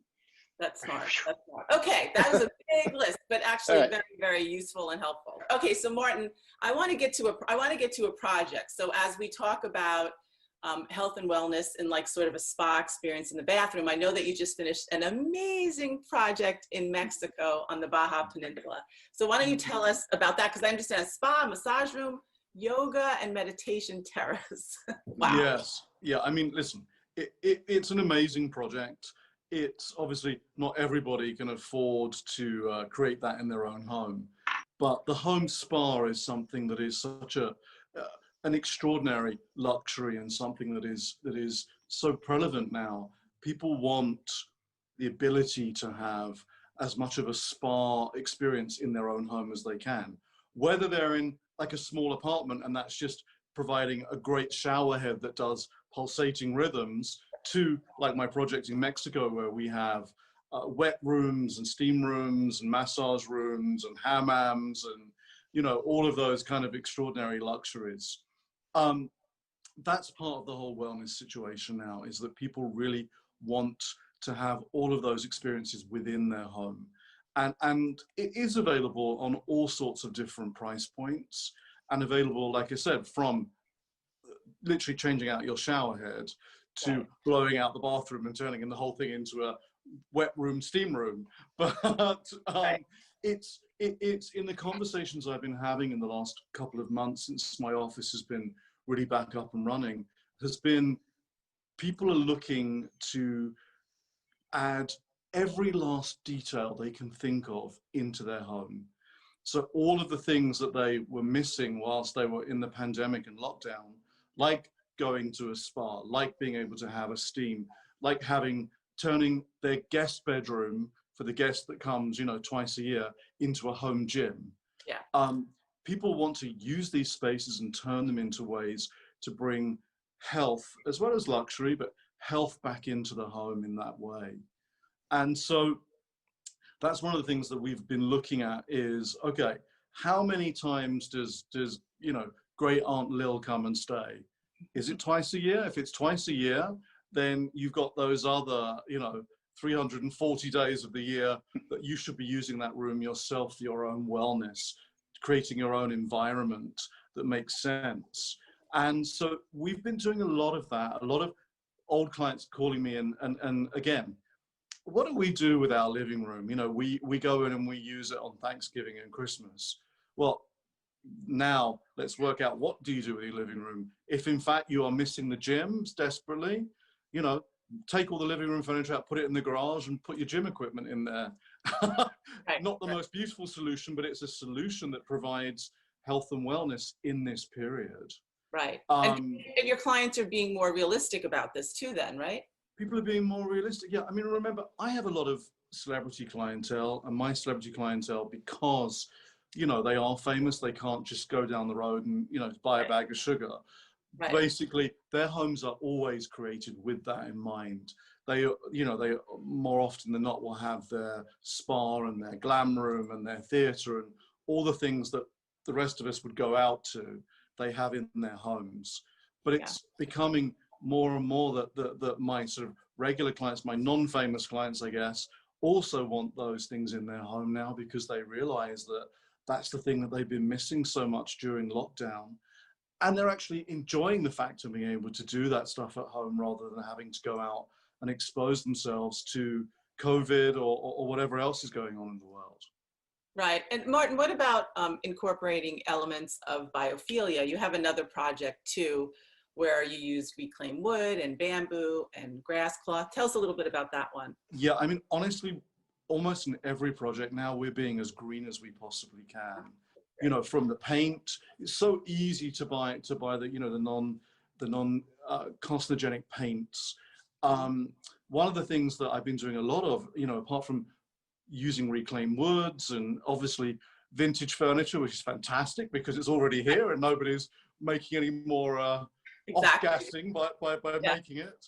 But, you know, one of the other things that's really important with that is also your mattress. You know, so many mattresses in America off-gas because they're sprayed with that carcinogenic fire retardant. So we've been recommending to people to do organic mattresses. The organic mattresses are made out of natural fiber. They're mostly wool compacted down with a layer of cotton. And because wool is the only natural fiber that if you were to throw a cigarette or a lighter or a candle on it, it would just fizzle and go out. And so it doesn't have to have that carcinogenic spray. So for us, in a very big way, another easy fix in that genre is to have people swap out their mattresses and get a healthy organic mattress. Or at least have a mattress, wool mattress topper, could be a couple of inches thick. That's also a nice alternative. Totally, yeah. But you know, for me, I've always loved using reclaimed materials anyway, because I love the patina. I love the, you know, the flavor, the feeling, the energy you get from it is always so beautiful. But we certainly are recommending that more and more to clients. Bamboo, you know, all of these things that are readily available that are actually, you know, good for the environment, that we're helping the environment. We're not chopping down rainforests and causing more air pollution.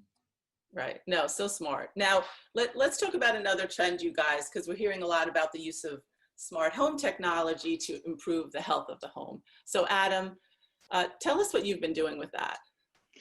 Well, I mentioned the circadian rhythm lighting. Yeah. I think that's such a great, I think until someone actually gets to experience it, they don't realize how their body is affected by all the blue light that we take in. Personalized shower systems, I know it's a luxury, but these electronic gadgets that control your shower, and it knows which user likes what, and that's pretty interesting. And it's a luxury, obviously. It's not a necessity, but I really enjoy that. And then for health and safety, we can monitor things. Let's say grandma wants to still live alone, and you know that she hasn't moved out of her chair for a half hour, and no, really she does. You can get an alert for that. Yeah. Or of course, you know, a leak, a water leak, it can shut off your water automatically and notify you. You can, this sounds creepy, I guess, but let's say your spouse is supposed to arrive at a certain time every day, arrive home, and it doesn't happen. Well, you can get an alert. Hey, Cindy didn't get home at 5:30. Hey, your husband's having an affair. Yeah, oh, I know. No. Oh, and then from your car, the house knows your car is approaching. It'll create a pathway of light to your kitchen. Those sorts of things are really, really nice. And of course, removing the wall acne of thermostat, alarm systems, light switches, and having everything in one nice compact keypad, so that wall acne is gone. I really love that. That's one of my favorite things about technology, is that I don't have to see it. Right. Well, and Martyn, you must have a lot of clients too that are into the technology side of their home, right? Yeah. You know, the tech thing is so important in design today on every level. Funnily enough, one of the main requests is, can we have high tech, but can we have it simple? Right. You know, people really used to love that one button that turned their lights on, and now they have a pad with 20. But so we've been looking a lot at, we want high tech but simple use. It's so important. And again, as Adam was saying, one of the things that people are really asking about with their technology is the lighting. Really, the circadian rhythm thing is so important, and people are really understanding that. So we've been developing ways of incorporating that into people's lighting systems, which is as easy as it just moderates the you know, the lighting rhythms going up and down like a dimmer. Again, that system Darwin, if you go online and look at that, it has a whole chart for it, and it's an amazing thing. But yeah, tech is kind of almost, it's our number 2 concern with interiors. Our number 1 is making them beautiful. Our number 2 is How do we make them service just as beautifully as the way it looks? And not have to think about it. They want to Right. hit a button and not worry or not be intimidated that it's just not going to work for them. Yeah. Exactly. Are you finding also so many people want to control their home from their phone? Yeah. You know, they want to be able to control everything before they even get home now.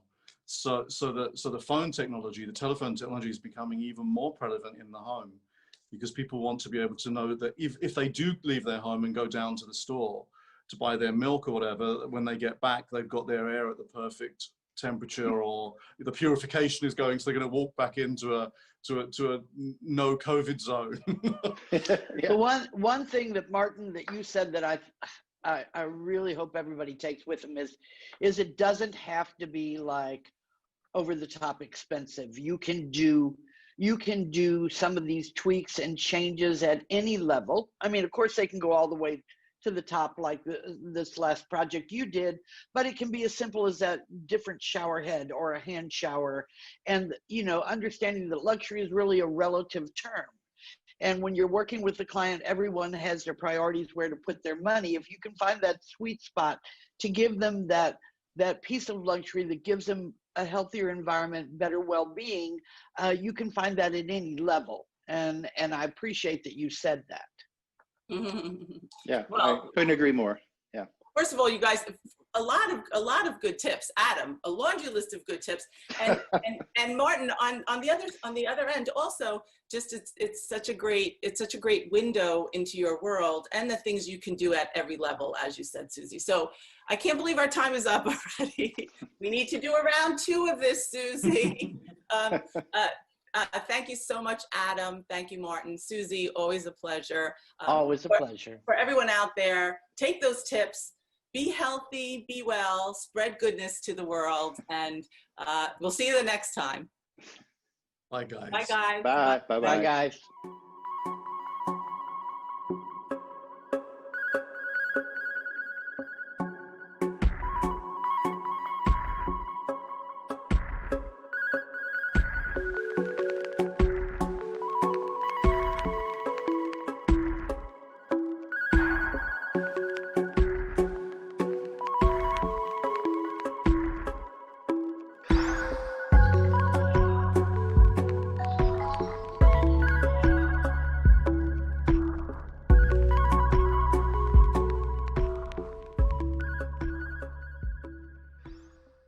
Good afternoon, ladies and gentlemen, and welcome to the Metropolis Perspective Sustainability Symposium.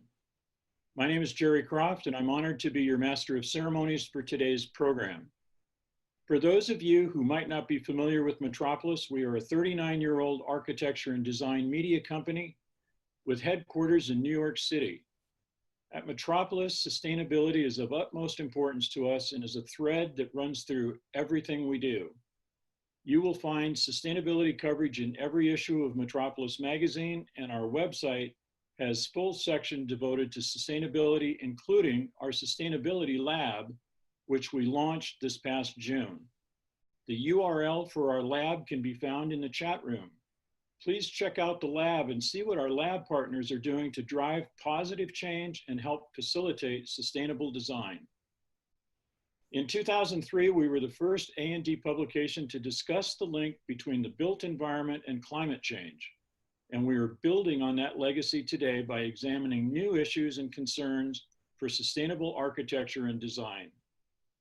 Our topic for today's discussion is health and comfort for people and planet, and is the first of 3 panel discussions that we will be hosting this week. Today, among other things, we will discuss how we can use design to tie together the current concerns around health and wellness with our fight against climate change. Tomorrow's panel will discuss learning to design full circle, and on Wednesday, our topic will be new approaches to air and water. If you have not signed up for these panels yet, please join us. The link for registration can also be found in the chat room. The discussions from today's panel will be videotaped and available for viewing on demand next week on the Sustainability Lab page on our website. All of our panels are CEU accredited, AIA, Living Future, and IDCEC. If you did not receive or request accreditation when you registered, please send an email to ceu@metropolismag.com. This URL can also be found in the chat room. We will not be using the raised hand or chat function today for questions or comments. However, you can submit questions at any time using the Q&A feature. Please note that you can upvote questions that you would like to see answered, as those questions will be taken first. Hosting an event like this requires the support of a great number of people and organizations. I would like to thank our partners ILFI, Net Zero Conference, as well as our amazing sponsors Armstrong Ceilings, Duravit, Human Scale, and Tarkett. Today's panel discussion will run approximately 2 hours or until 5 p.m. Eastern Daylight Time. Immediately following the panel discussion will be a tools demonstration on mindful materials. And now I would like to introduce Melissa Baker, Senior Vice President at U.S. Green Building Council, who will get us started. Melissa? Great, thank you. Hi, everyone. It's a pleasure to be with you today. I'd certainly like to thank Metropolis for the opportunity to talk more about our work at USGBC. And I will say today's perspective, health and comfort for people and planet, couldn't be timelier. And of course, as we know, the health crisis created by COVID-19 has really brought a new lens to how we view and address health and wellness, sustainability, resiliency, and equity. And according to a study, it was actually just released last week, because I'm here in DC, the Greater Washington Partnership surveyed over 400 employers, representing over 275,000 workers across DC, Maryland, and Virginia. And about 40% thought that their workforce would be back in the office not until spring of 2021. And 72% said they didn't expect to be asking their staff to commute back to work until next summer. And that's pretty astounding from where we thought we'd be. I think 6 months ago, I don't think any of us expected this to be the new reality. So we know that people are likely not going back in the near future. We do know people want to be back in the office. They really want that human connection. It's a big part of who we are and how we work together. And a study that was conducted by Gensler just 1 month after the pandemic had everyone working from home found that about 70% of people really wanted to return to working in the office for most of their work week. I think people like the flexibility, but they also want to be in the office most of the time. And when asked about why, respondents to that survey overwhelmingly picked activities that focused on people and the community, meetings, socializing, valuable face-to-face time to get their work done. And I know for me personally, that loss of connection has been hard. It affects my day-to-day. I really can't wait to get back to our offices. So we started to sit down and think, how can we get there? And so such a critical part of our work is obviously the buildings. How can we build back trust in the health and safety of our buildings and also bring back the economy in the process? And at the U.S. Green Building Council, we really believe that healthy people and healthy places can equal a healthy economy. And for more than a quarter century, USGBC has defined global best practices for designing, constructing, and operating sustainable building spaces, cities, and communities through LEED. And LEED is the world's most widely used green building rating system, and it promotes the use of strategies that reduce environmental impact, enhance human health, and also, of course, support economic development, a triple bottom line. And we also believe that healthy people and healthy places can equal better lives. So taken together, that's how we can all move forward and begin to rebuild the trust and confidence in buildings and in spaces around us. And buildings, of course, play a significant role in the health and well-being of occupants, but also the people and communities that they serve that are around them. And as we talked to the experts in our community and our membership, a lot of what we heard was that in order to best support and bring people back to work safely, really have to support everyone's health, but also mental well-being. And there's a real need for people to feel safe in the spaces where they live and work. And that feeling of safety and trust, both in people and places around them, dictates how fast we can return, of course, along with the science and as we learn more about the virus and how to mitigate transmission. And in order to do our part, we wanted to share information to help regenerate the communities, the planet, and the economy.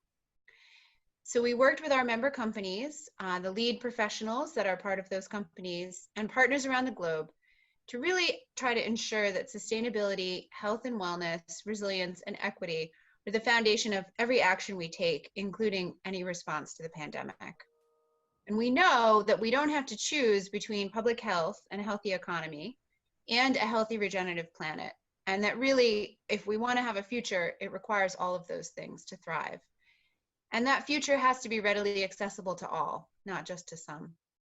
So when it's time, as we reopen spaces, bring back the economy and prepare for a more resilient future, we know that buildings, communities, and cities have to transform to healthy, sustainable, resilient spaces that really give back beyond their four walls. And that maintaining our status quo won't protect us from the current crisis or adequately prepare us for the next pandemic or climate event. We held an event in August called the Healthy Economy Forum, and I'll put the report into the chat so that you all can take a look at the findings from that event. We heard from a lot of experts in the world of green building that in a post-COVID-19 world, health is going to increasingly be viewed as a way to improve employee satisfaction, well-being, happiness, and confidence in spaces.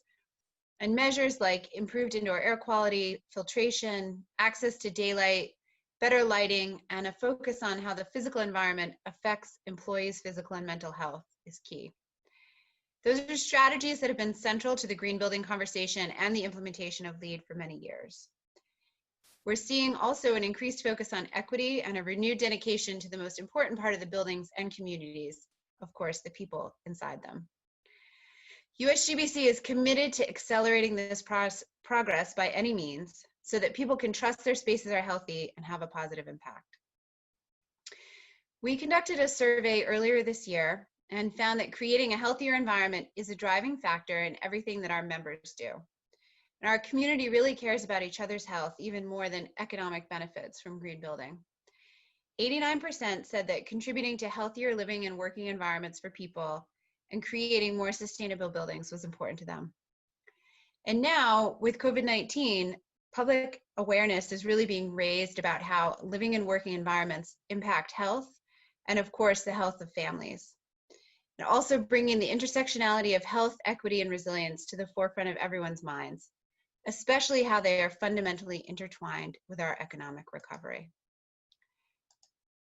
And we'd really be remiss if we, green building leaders, didn't rise to the moment to help the global economic recovery by encouraging people to make their spaces healthier and redesign all our existing spaces to better support human health. It's really a chance for us to champion a better quality of life for millions of people around the world. And it's critically important because while many things have been on hold this past 6 months, we know that climate change is still happening. And of course, future generations will pay a heavy price if we pause for a minute.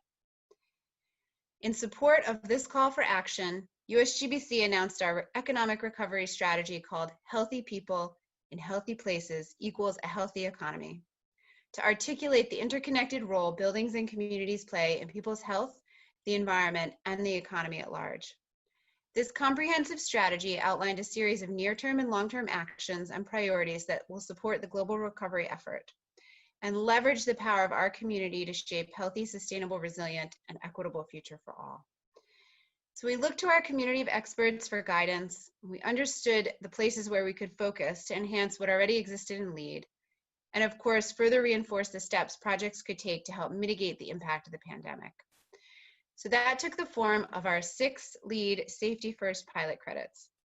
And those pilot credits, which allow us to test ideas, utilize information as we learn more, collect feedback from our community, they outline sustainable best practices that align, of course, with public health and industry guidelines.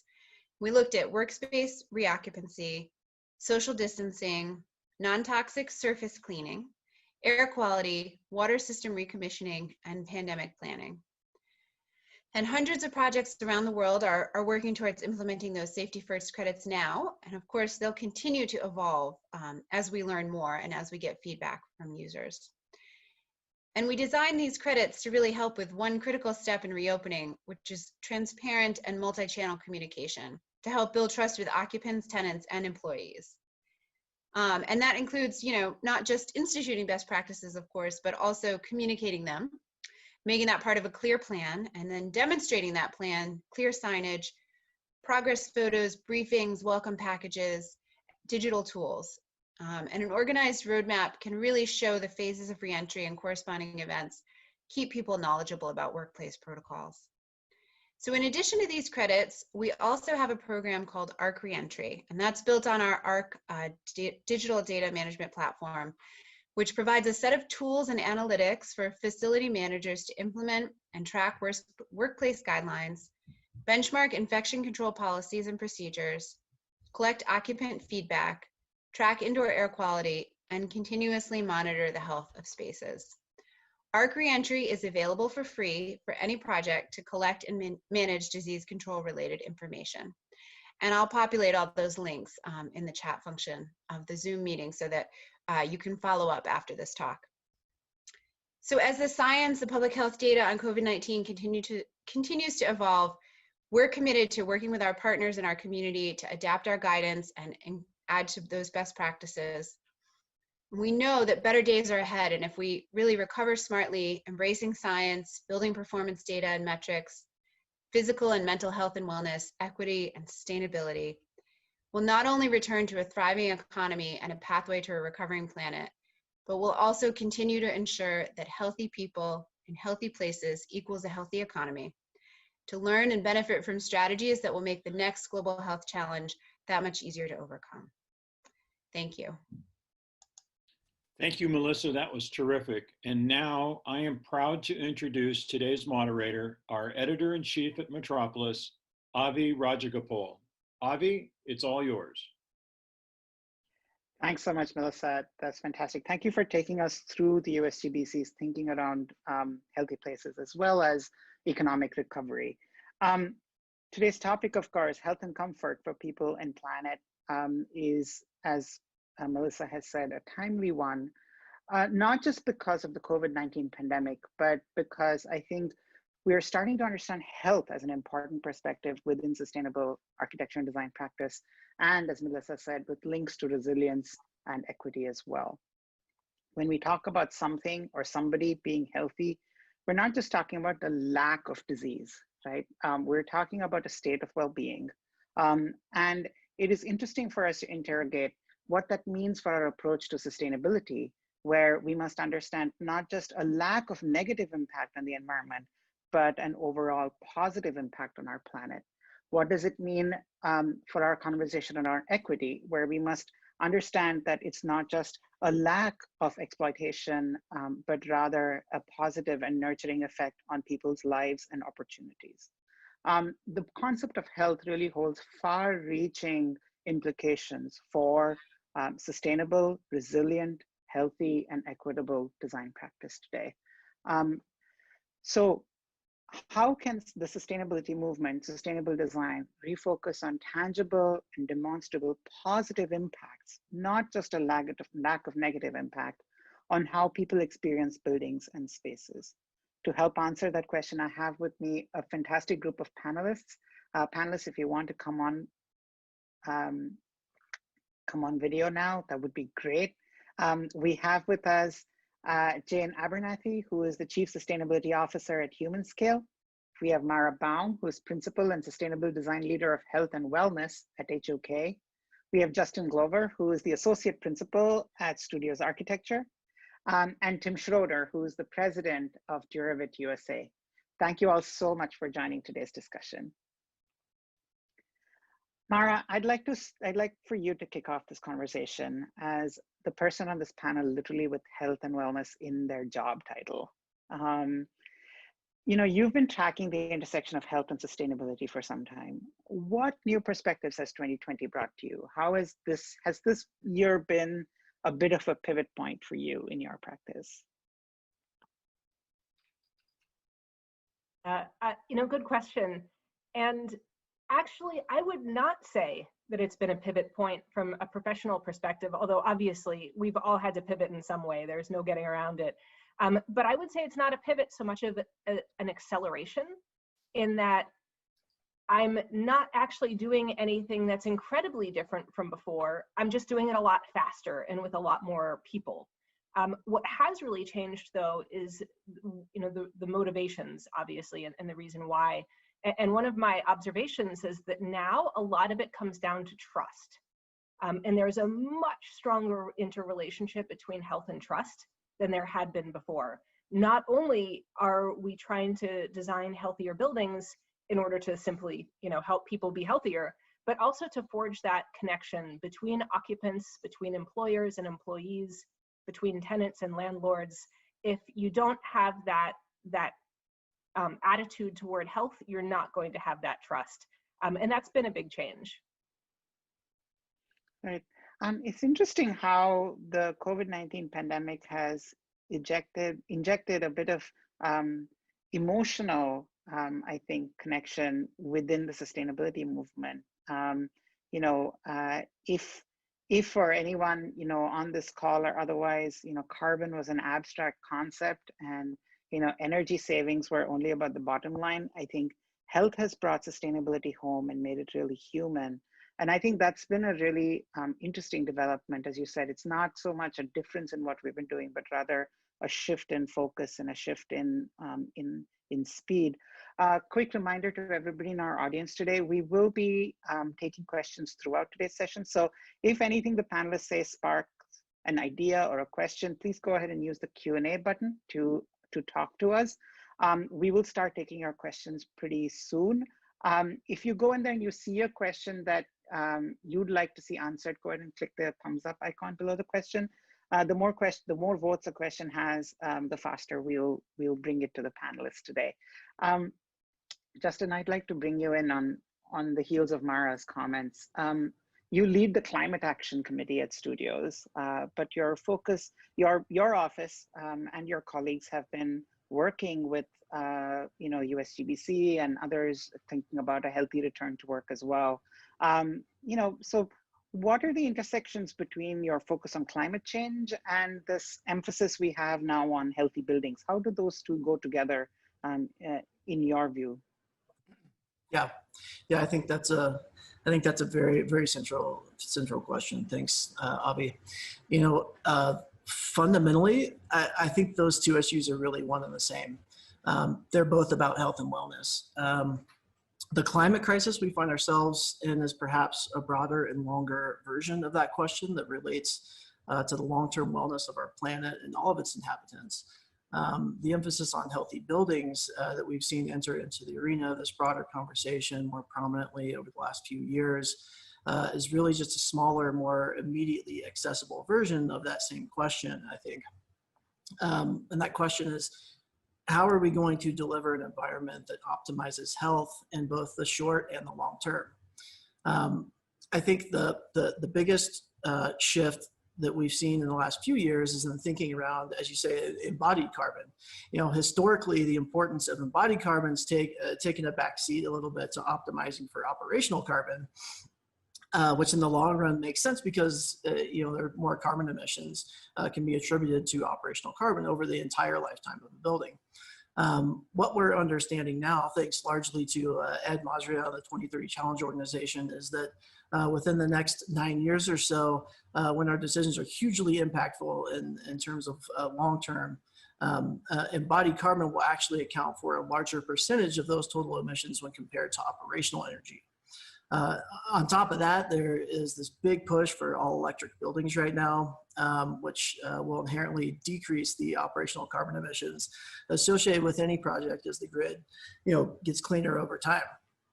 Now, how we're seeing that manifest through the lens of the global pandemic and natural disasters that are occurring at an increasing rate relative to climate change. At Studios, we try to emphasize the parallel between these short and long-term needs. For instance, we're actively using more wood in our projects right now, having active conversations about that. Wood sequesters carbon, it has biophilic properties, it's non-conductive, there's no off-gassing. You're winning on all these fronts with that material. So that's one example. Of course, there also are the trade-off discussions. These are also inherent in LEED. That you have on every project on a project by project basis, such as the negative correlation between, say, going from like a MERV 13 filter to a HEPA filtration in the building, and the energy required to power the extra or larger fans in the mechanical systems. This of course is also tied again back to the energy sources that power your building and how clean they are, which circles back to the electrification movement that I mentioned earlier.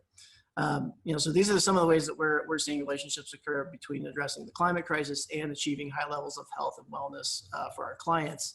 But fundamentally, I think I see it as one question, and it's primarily about health. Right. That's really interesting, Justin. And I'd like to just pick up on that last point about the trade-offs. We do recognize that a building cannot be called sustainable if it's making its inhabitants sick. That is, as you're saying, that is definitely really important. Also, as you've said, our new focus on embodied carbon means that we're thinking much more about the supply chain of buildings. So how buildings get made, what goes into them, and that has a lot of different effects in terms of the people who are involved in those processes and so on. And I'm sure we're going to hear from the other panelists a little bit more about that. But your third point there, about, for instance, changing a MERV 13 filter for a HEPA filter, and the cost of that in terms of greater energy with fans running, more and so on. We're going to have a larger discussion about new approaches to air on Wednesday.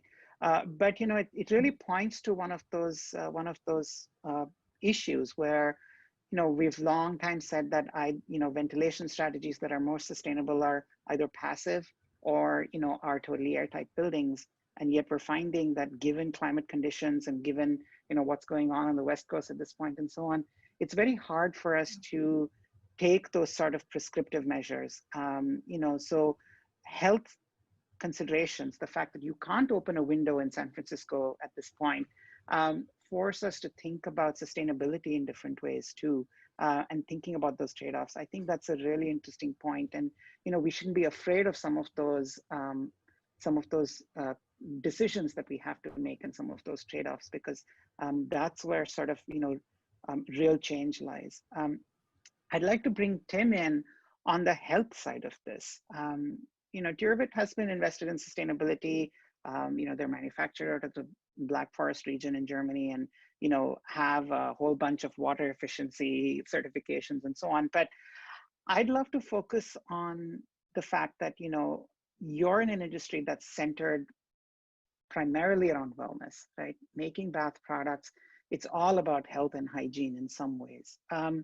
What are some ways in which you're urging designers, especially designers who are interested in sustainability, to start thinking about health and comfort and hygiene as part of their practice?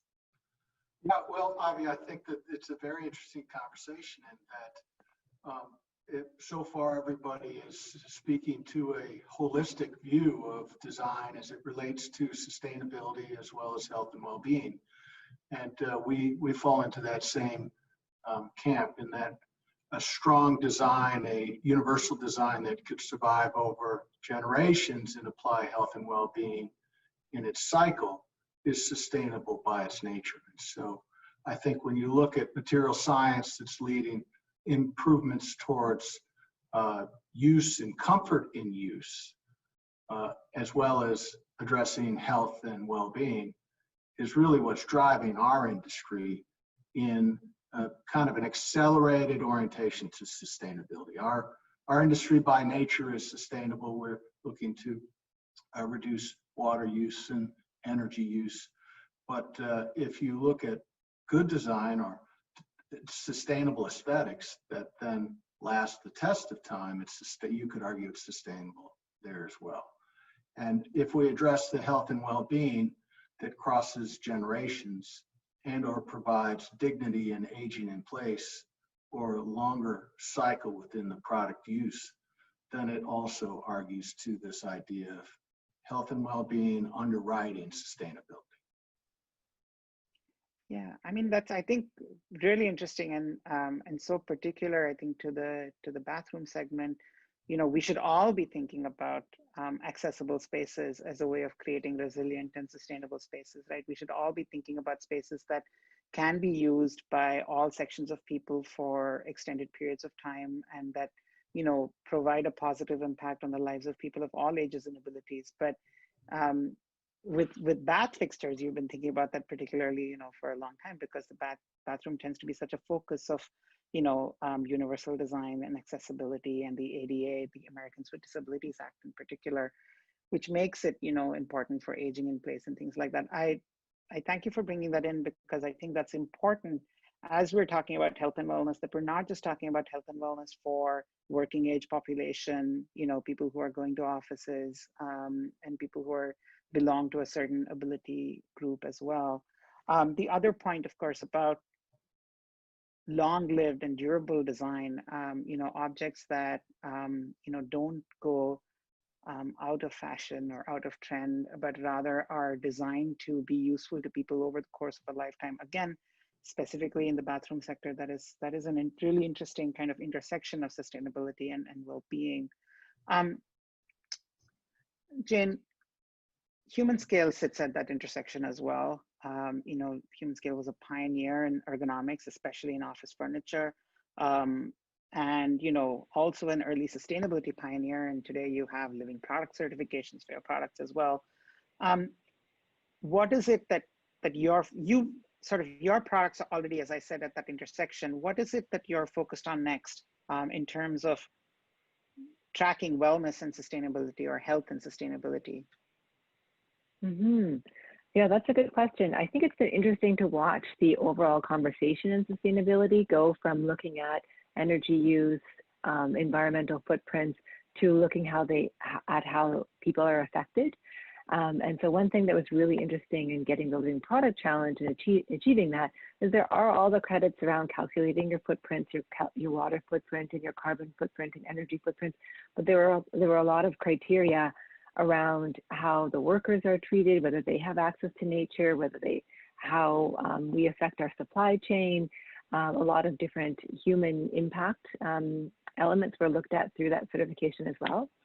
So it was really exciting to pursue it, and we did achieve that for 2 products. I think one of the next things we're looking at is expanding.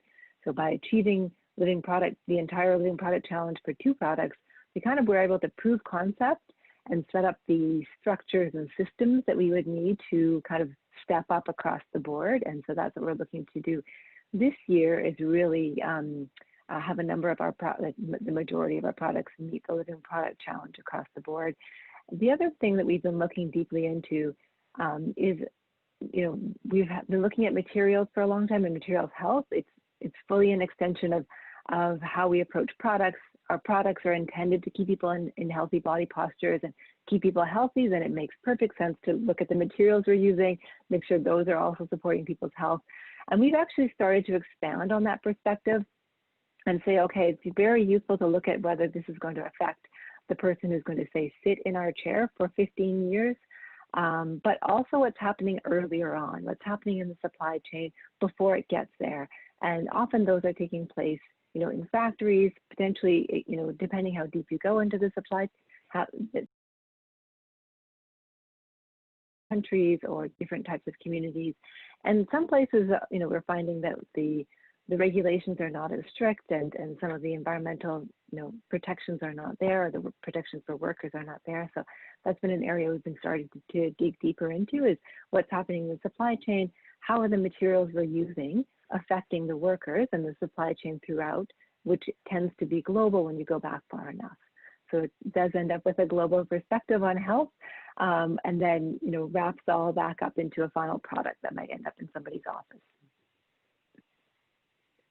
Yeah, certainly the lesson we've all learned this year is to think about health in a global way. I think that last point is really interesting, right?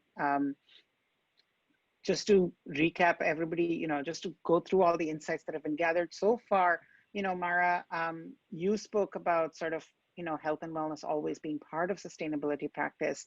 And Justin, you spoke about sort of the trade-offs and the decisions you have to make, in the design of buildings during that process. Tim reminded us that, that the individual elements of buildings, we need to make sure that there are no barriers, and that they support healthy lifestyles, and that also that they have, durable design. And Jane, you're talking about, now in the manufacturing of those products, how do we start to look at how that manufacturing process also affects the lives of people and affects the health of people? So if you look at a building, so to speak, not only is the building made of many different materials and products, all of which have different supply chains, and then those affect people in their use. It needs to be inclusive, and it needs to be, and they need to be, supportive of human health, those materials themselves. So you don't want them off-gassing, but at the same time, you want to choose products that will allow all kinds of people to use them. But then those have a cumulative additive effect. You have to now put those products together in a way that supports the health of people who live and work in those buildings. And as Justin, you pointed out, that's not always a simple proposition. You have to look at embodied carbon, but you also have to look at, the trade-offs that you have to make to keep people healthy. And then, the overall cumulative effect hopefully is a positive impact on people and, having a positive impact on communities. So it's just really interesting, I think, going deep into the supply chain and then all the way into the building's effects on its communities. There's really health and wellness considerations threaded right through the life of a building. And we need more tools and more frameworks in addition to, the Well Building Standard or USGBC in order to be able to track that. And the Living Product Challenge, as you said, is a great tool there. Just a shout out to ILFI, the International Living Future Institute, who are a partner of this program and run the Living Product Institute. We have quite a few questions here from the audience. Just to tell everyone, we are taking questions throughout today's session. So we have a few questions on the docket, but we'd love to hear more. So go ahead and put your questions in the Q&A tab, or as people have already done, please upvote questions that are in there and we'll take those first. David Tilley says, and I'm to blame for this one. David says, I would like to hear more about Avinash's comments that we need to be making the environment better, not just thinking about how to do less damage. And Liz says, curious about the idea of regenerative design as the next step or version of sustainability. Regenerative hospitality is a growing trend. Jane, maybe you want to come in first on that, and then we'd love to hear from the other folks. And then Tim, maybe you want to speak to the hospitality segment and what you're seeing there in particular. But Jane, you want to come in? That sounds good. And that's something that is something I think about every single day, is how do we manufacture products and ultimately buildings where we're doing more good than harm, where we can be making things better off as we manufacture. And this, internally to human scale, we had a number of conversations on what the sustainability means. That's kind of where we landed, is if we just make things less bad than we otherwise could have, we're still, not part of the solution. Once we can cross over to actually doing more good than harm, then the world would be better off because we're here. And so that's something we've been on that journey for a while. It's been really interesting seeing frameworks like the Living Product Challenge, where for a product, there's a way potentially to measure, and then expanding on that and seeing how do we measure when we've actually, how do you know when you've got there? And that gets to be a little bit abstract potentially, but through life cycle assessment, you can do the calculations of the footprint. You can see when you've taken an action in the world that wouldn't have happened if you hadn't done, taken an action. And if you can calculate the difference in impacts because of that, using the same life cycle assessment method, you can kind of calculate at what your positive impact is. I think people are pretty familiar with and used to calculating negative impact as footprints. So it's the calculating positive impact and trying to figure out what actually counts and what doesn't, where we've had, luckily, some really good help from the SHINE program at Harvard and some good academics who will weigh in and let us know that, we're on the right track, or the way we're thinking about things makes sense or doesn't make sense, and can weigh in and say, okay, that's not going to be a valid way of looking at that. And so I think it's useful to do our best, but then also to have somebody else criticize what we're doing and try to make it as robust and impactful as possible. Justin or Mara, do you want to come in, and then Tim will have it on too? Yeah, and I absolutely agree with everything Jane said, and would build on that to say also is we do hope to eventually put people back into our buildings.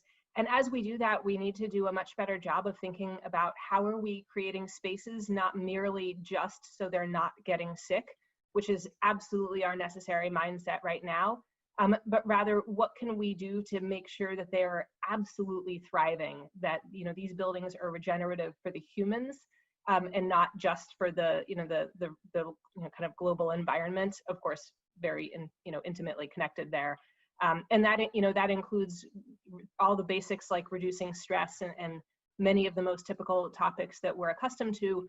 But it's also important to remember that we're not all the same, and ensuring that we design for the very neurodiverse body of people who occupy our spaces is going to be even more important than it ever has been before. We're going to have a lot of work when we do get back into our buildings. Right. Tim, do you want to comment on that?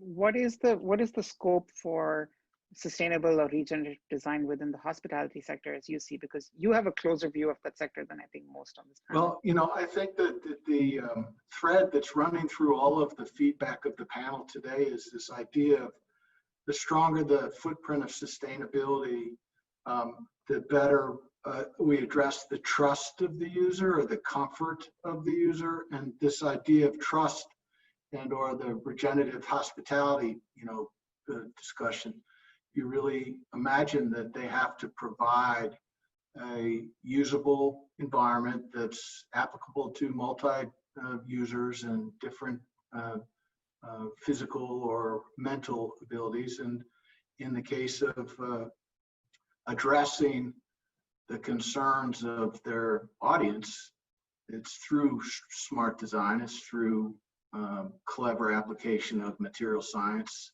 and presenting a trustful, a safe environment. I think that's what Mara's talking about, and certainly Jane and also Justin, and that it's creating an environment people thrive in. It's creating an opportunity for people to start their day, commence their day, and finish their day in a very positive mental state. And I think it comes back to that emotion of trust and that idea of being smart about the selection and the choice that you have as a consumer and or as a business of applied building materials, your applied building space. Yeah.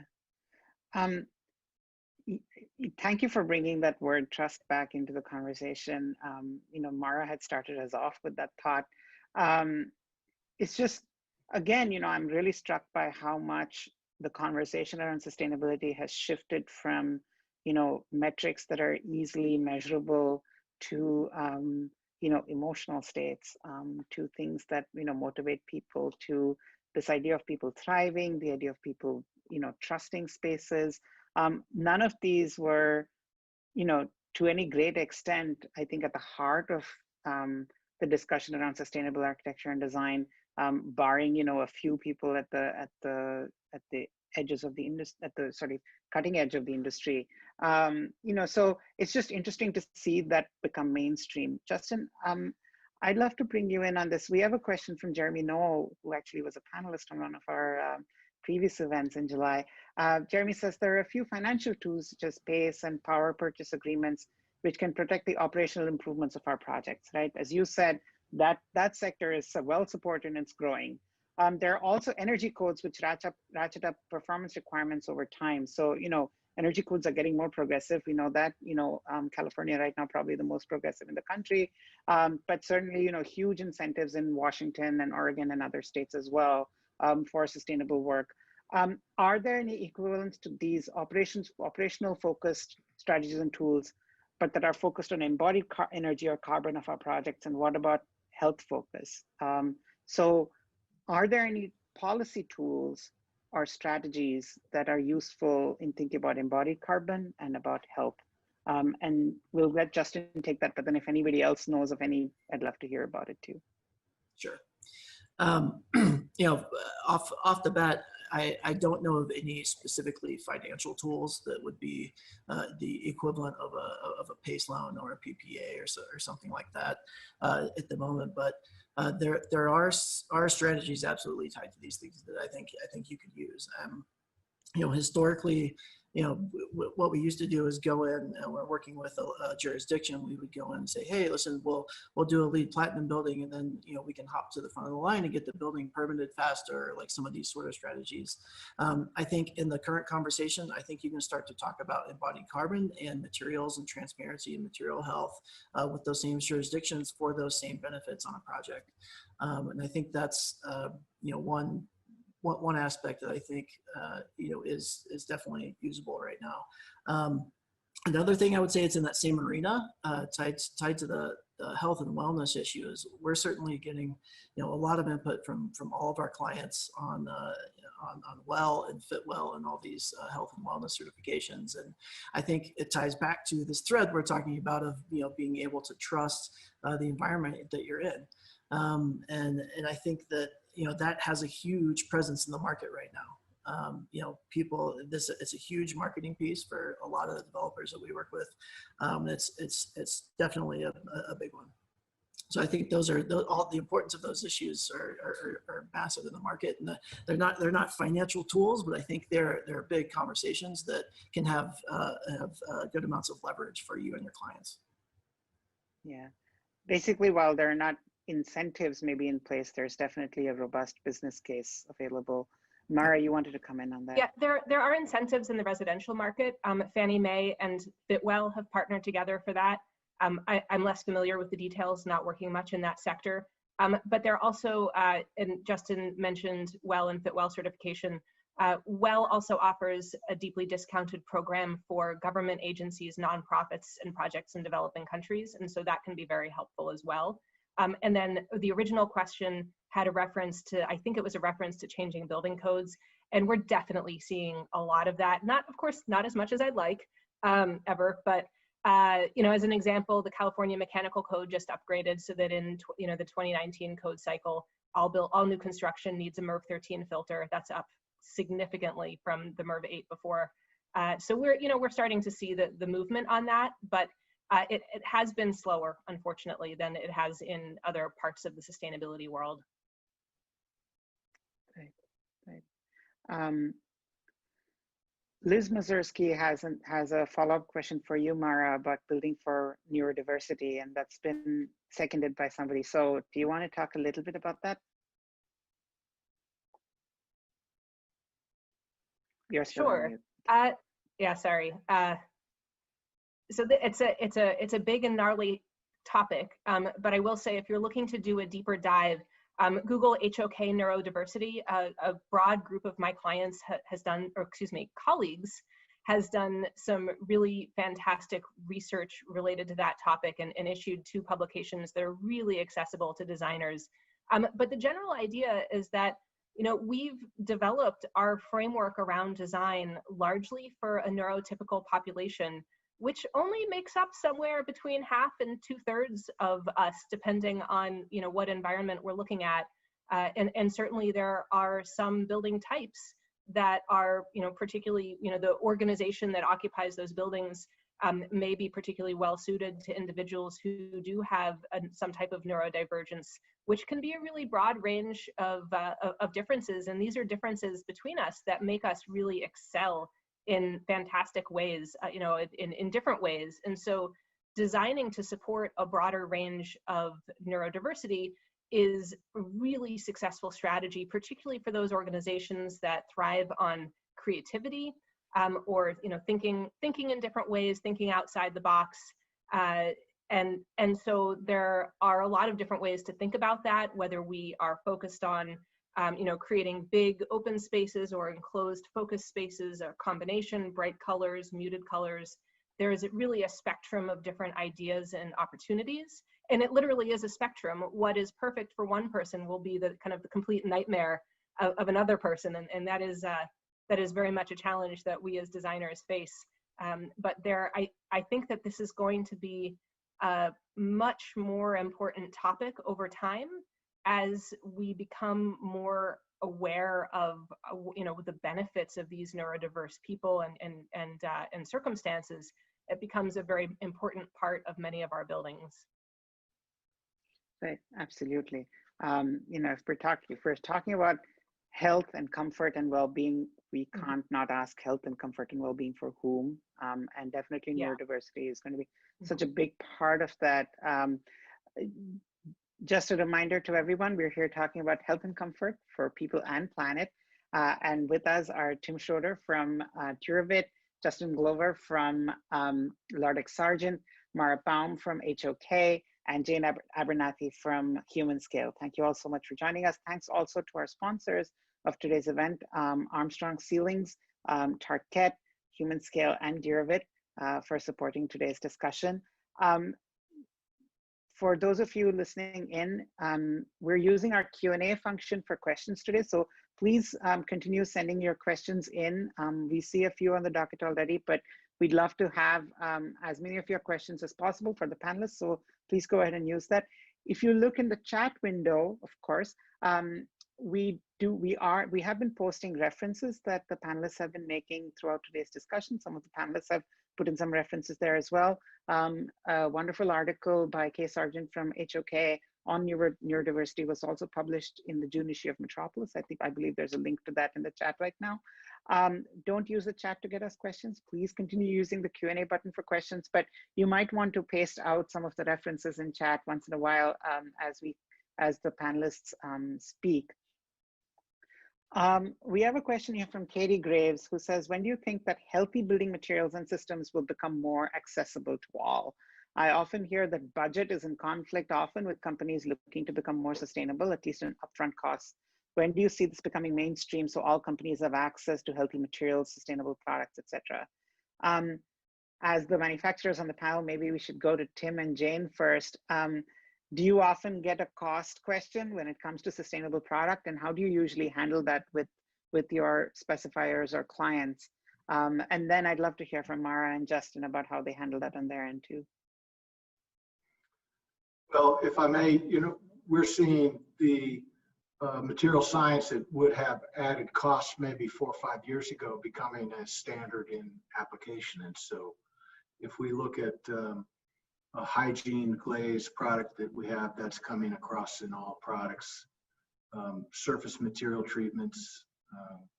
And so I think that as we progress with this idea of the individual safety and individual health and well-being, you'll see those costs broke down across all barriers and be much more readily available. I think that whenever a new material application or some kind of breakthrough in material science is presented, there's always cost to recoup that kind of condition of the R&D. But given the environment that we have right now, and the focus, as Justin had indicated, is really supercharged on this idea of improving spaces for the users, I think you'll see those costs are relatively nominal, if not mitigated, as we go forward. Right. Thank you for reminding us of that basic of economics, Tim.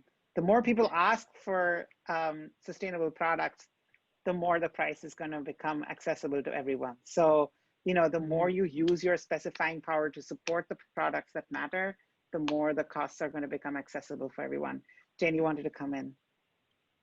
Yeah, I would reiterate that same thing, that I think what I've seen happen is when we need to make a change to use more sustainable materials, there can be an upfront cost in the R&D. If we do our work well, we can find a solution, and that can take some work to do, but to find a solution where the cost is not significantly different by using smarter materials, healthier materials, or different approaches altogether. I think one of the things that we find, at least I find often, is that cost is sometimes used as brought up because it's an easy thing to point to. Some of the barriers, I think, are often that people have to change their ways, or they have a habit of specifying certain products or certain materials or certain things that they know very well and kind of go back to the same thing again and again. And to get somebody to make a change, it can be a little bit challenging. And so it's easy to say, well, this, that cost could be a barrier, but really when you think about costs, that means you're looking at what people's priorities are. Within a given budget, you're going to look at certain things and you're going to spend money in different ways. And, sometimes people might prioritize health, and that's where they've decided to put their priorities. Sometimes they might prioritize something else. And so sometimes if you have conversations around kind of what are your overall priorities, and people might not realize that it's an option to prioritize health, they might just sort of not have thought about it. But I have seen some conversations and some projects where, certain elements were looked at to say, okay, is that really worth that compared to things that could be healthier for our employees? And sometimes it comes down to priorities and looking at sort of which way the budgets are being allotted. So both, I would say, reiterate what Tim said as well, is that as more people are specifying healthy materials and sustainable materials, it just becomes the industry standard. The industry standard is always going to be the most efficient, kind of cost-effective way to do things. So that would be the best if that just becomes the standard, and then it's like more expensive to do it differently from that. But then also, the big work in R&D, often you can find solutions that are not that much different in cost. And what we do find is that it's a matter of just paying attention to what the priorities are. Right, right. Justin, you said in your opening remarks, you talked about, adopting more wood in projects because, you understand that it sequesters carbon, and so that's a priority and so on. Talk to us about sort of making those shifts in material choices and material priorities, whether it's with the carbon footprint or whether it's with health and wellness. Yeah, I think first of all, I'd say I think there are a lot more tools that are readily available to the designer these days. I know there are a lot of tools. We're using Tally right now, for instance, on a lot of our projects to start to think about embodied carbon. The EC3 tool, I think that came out last day. Greenfield last year, I think, was launched. Is a big deal to start thinking about EPDs and HPDs, and how we're really giving a greater level of transparency to building materials in general. And I think, to Jane's point, as that becomes a louder conversation, it just starts to become another parameter of the whole matrix of decision making on a project. It won't be different than you're choosing a finish and you're paying a premium for some specific type of wood, or some premium for a finish. It's you would be paying a premium for additional health in your building, right? And I think what we're starting to think about it in those terms. And so I think those conversations are just becoming much more prominent for us, and we're trying to level those out so that it becomes a more normalized conversation with our clients. Right. I'm going to, Mara has just put in something about price reduction through the well building standard. Thanks, Mara, so much for that. Again, there are so many tools available for people who are looking for incentives to specify the right thing. I'm going to break with my usual method here and go for a question that's not been upvoted yet, but it's connected to the one that we're talking about. Katie Guyton asks, how do you see sustainable practices and new material installs tying into the labor market? Even if we bring in new materials, obtain client approval, barriers sometimes come in at the install level because it's not what's done all the time. Can we create a sustainability emphasis in partnership with builders as well? I see Tim smiling, I see Mara nodding. Does either of you want to come in on this first? Oh goodness. That is a hard one indeed. And I think we've all been there at some point in time. And it's definitely one of those issues where you have to decide, well, first you have to figure out what the real problem is, and then you have to decide whether that particular battle is worth fighting, or if your project is the right venue to fight that battle. Sometimes it's actually union contract requirements, and that is, in most cases, it may be outside of our hands, but there are other ways around that, and you've got to sometimes think creatively about it. In some cases, it's a job training thing. Actually, this is a very small example, but it involves human scale. So Jane, this might humor you a little bit.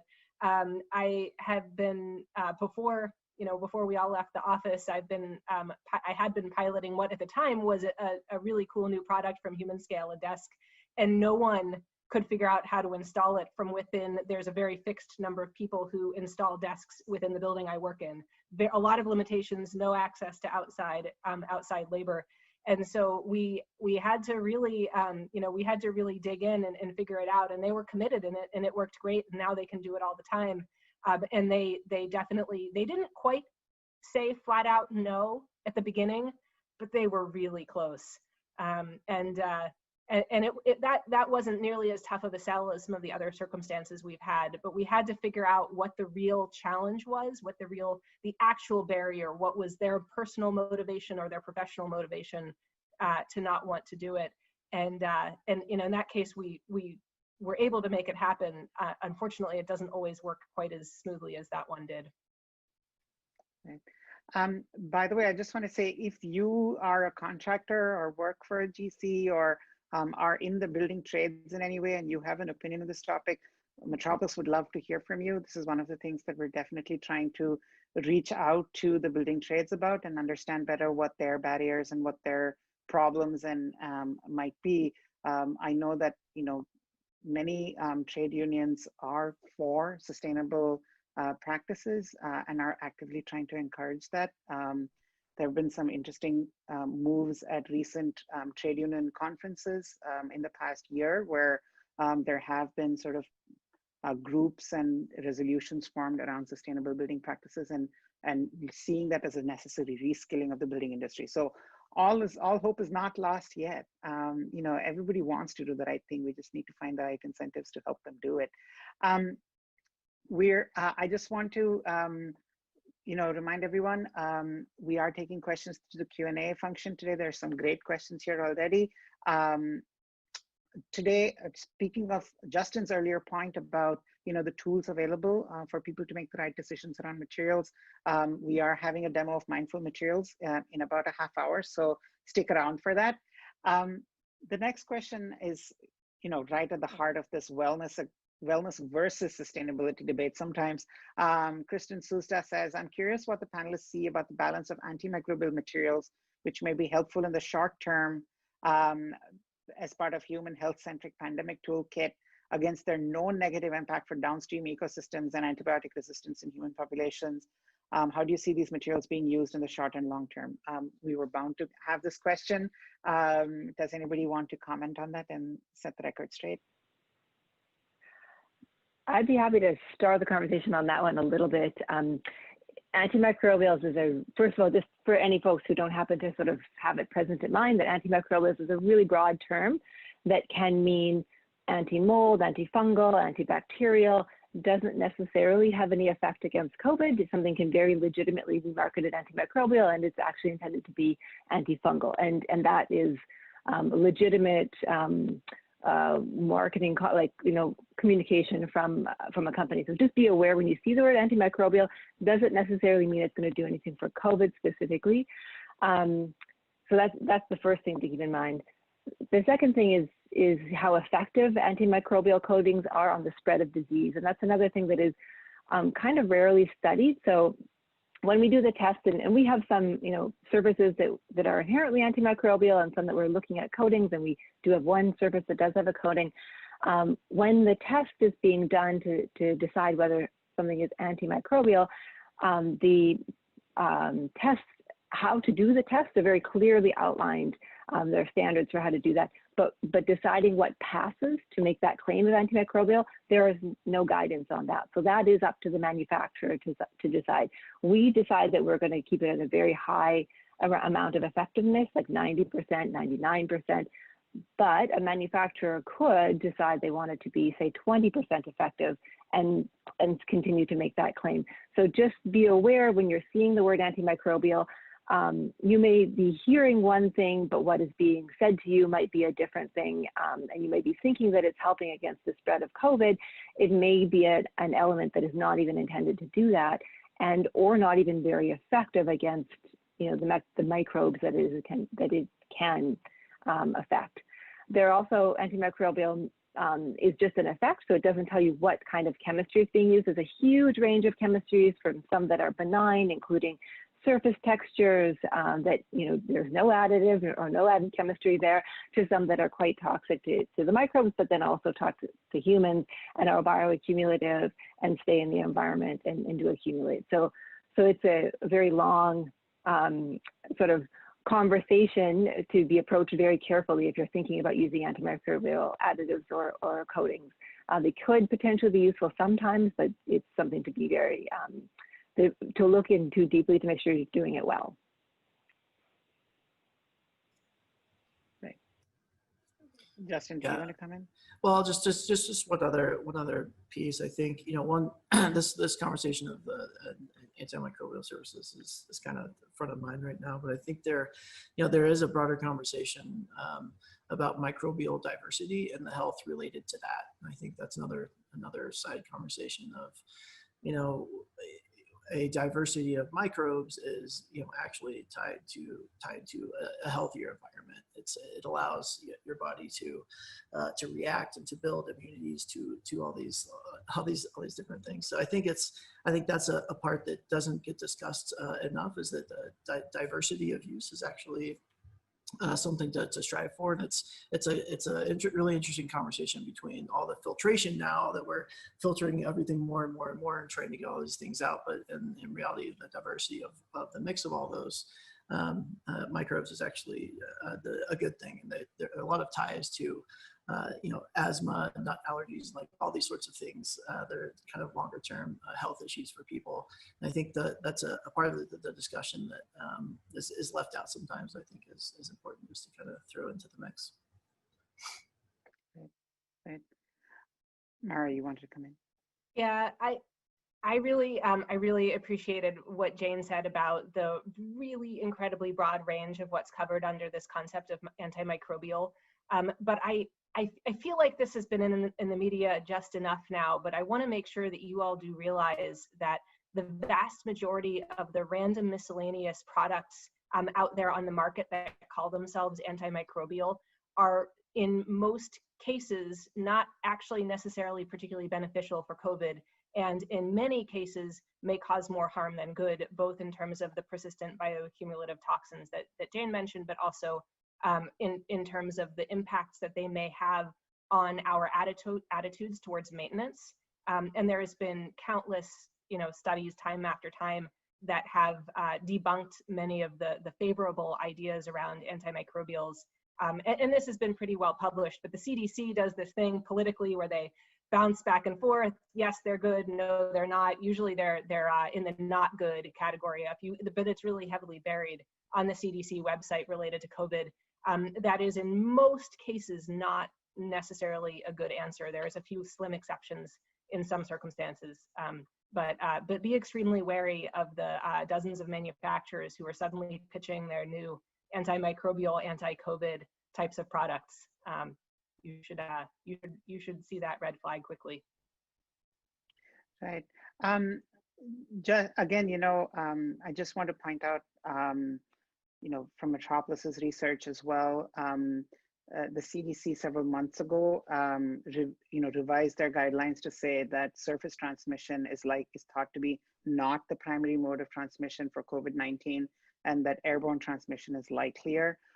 And just this past week, a group of scientists has seriously contested the original April study by the National Institutes of Health, where, if you remember, there was a study that said that the COVID-19 virus lives on copper for only this much time and on plastic for only this much time. It turned out that they were using viral loads, that is the amount of virus on the surface that they were testing with was much higher than could ever be humanly possible. It would need literally 100 people sneezing on that surface at the same time to achieve that level of viral load. So they were doing the right thing from a scientific study point of view. It's just not very practically applicable. So if you're taking decisions based on that study, you should do more research and look into it. At this point in time, what Justin was talking about in terms of MERV filters versus HEPA filters is probably the bigger conversation we should be having for COVID-19.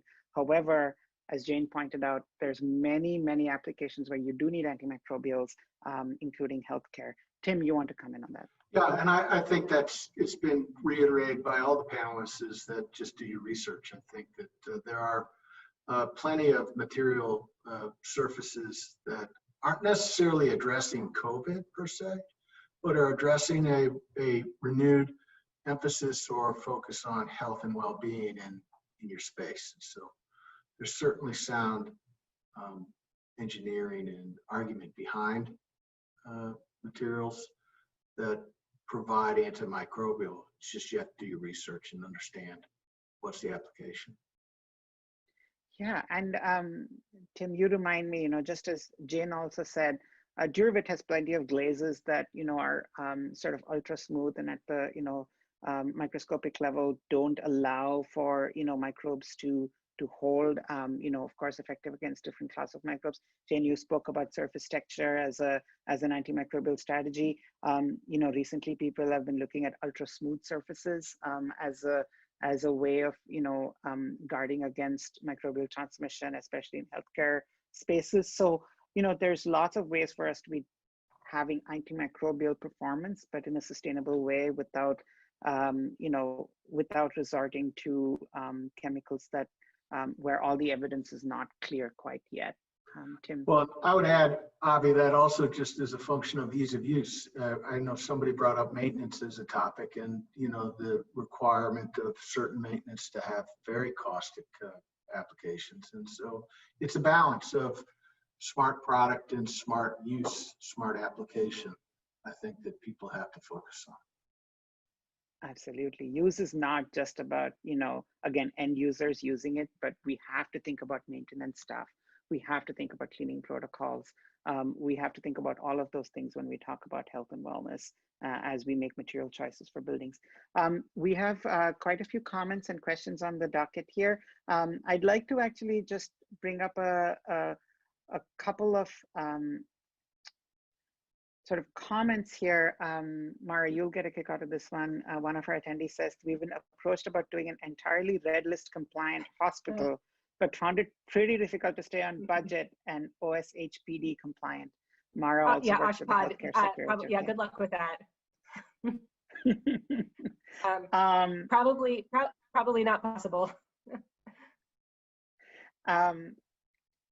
David Ware asks, from a materials perspective, embodied carbon is getting more play, but how often and what firms are really stressing it as a metric for products?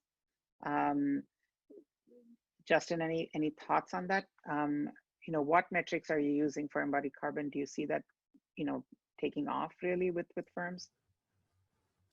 I mean, I think it's still just emerging. I think most firms are still starting to try to understand this a little more fluidly and get more, I think, efficient with the process.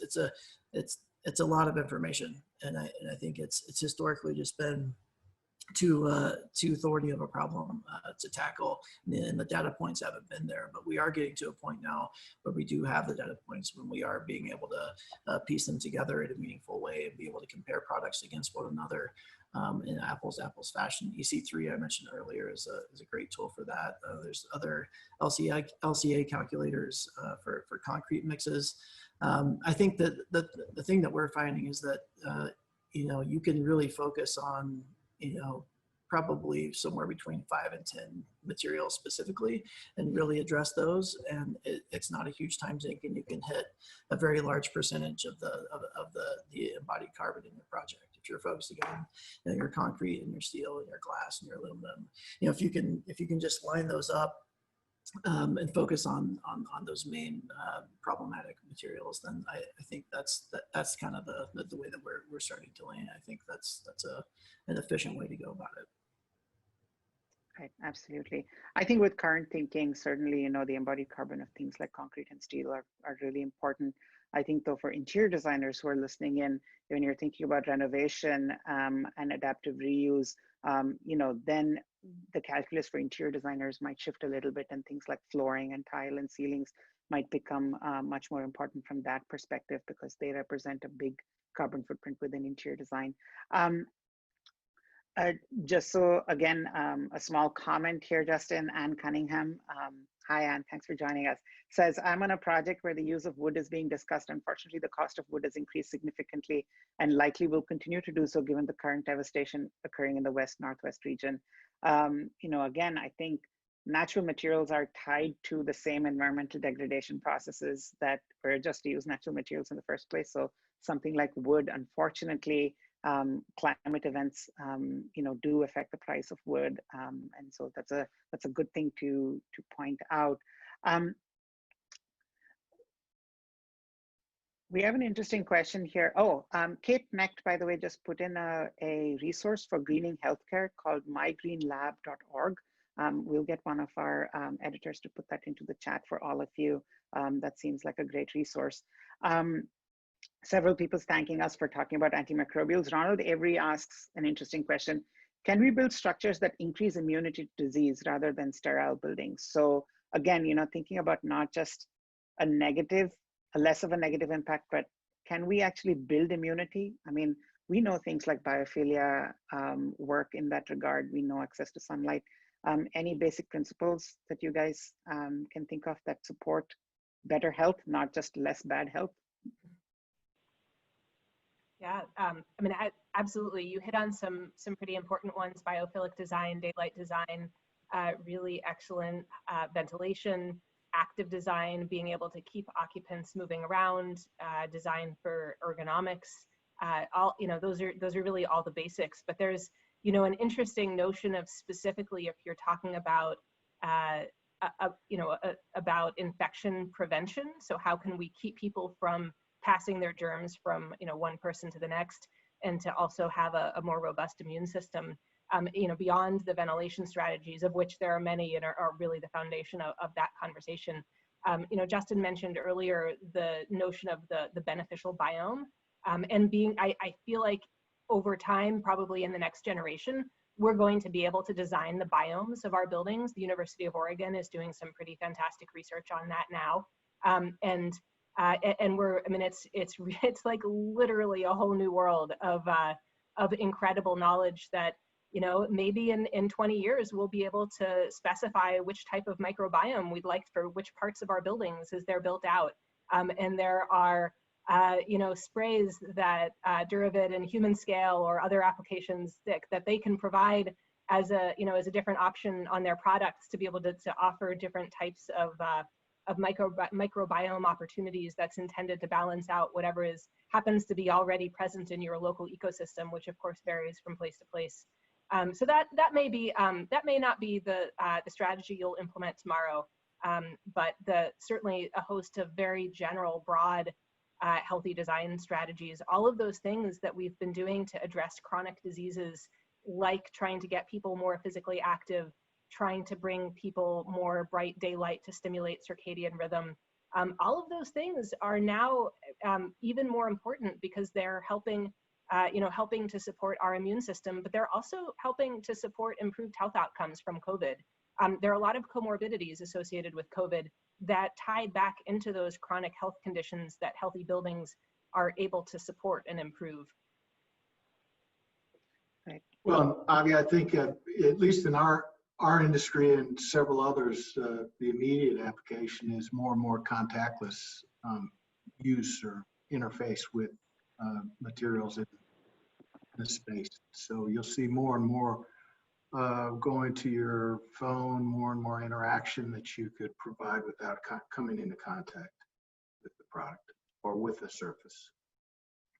Right, absolutely, especially in, you know, shared facilities, you know, like public bathrooms or, you know, office bathrooms. I think that's really great. And, you know, so there's multiple, I think, technological solutions that are possible now until we wait for, you know, that research that's going to let us design microbiomes, Maura. So thank you so much for both of you for the now solution and the 15 years from now solution. I have one last question here that I think would be a great point for all of you to address in your own way. And I'd love for you to reflect, each of you, in terms of how you communicate about your work to whoever your constituents are, whether that's your customers or your end users or others. you know, with the sustainability movement at large, there's always been this, you know, kind of worry that not enough people care, right? Especially around climate change and other things. And one of the early solutions was, let's make people aware of how much energy their building is spending, how much water their building is spending. We saw in the early 2000s, you know, definitely even until, you know, 2010, 2011, a lot of projects where there were dashboards in building lobbies telling people, you know, how much energy the building was using at any given point in time. The Bullard Center had a beautiful installation, you know, connected to that when it first opened. It was the first living building. Daniel Gurk asks that same question about health and the impact on health. He says, we are creatures of habit. The shelter in place gave us a glimpse of human impact on the environment by seeing how the skies cleared as industrial activity stopped around the world. Now that we're opening up, activities are starting up again and environmental impacts are coming back. How do we convince everybody that we need fundamental change? How do we ground such decisions and bring them to the everyday so each individual can see that they have an impact? I guess, how do we make the intangible tangible? So how do we communicate the benefits of our work to the people who should know about those benefits and should participate in those benefits the most?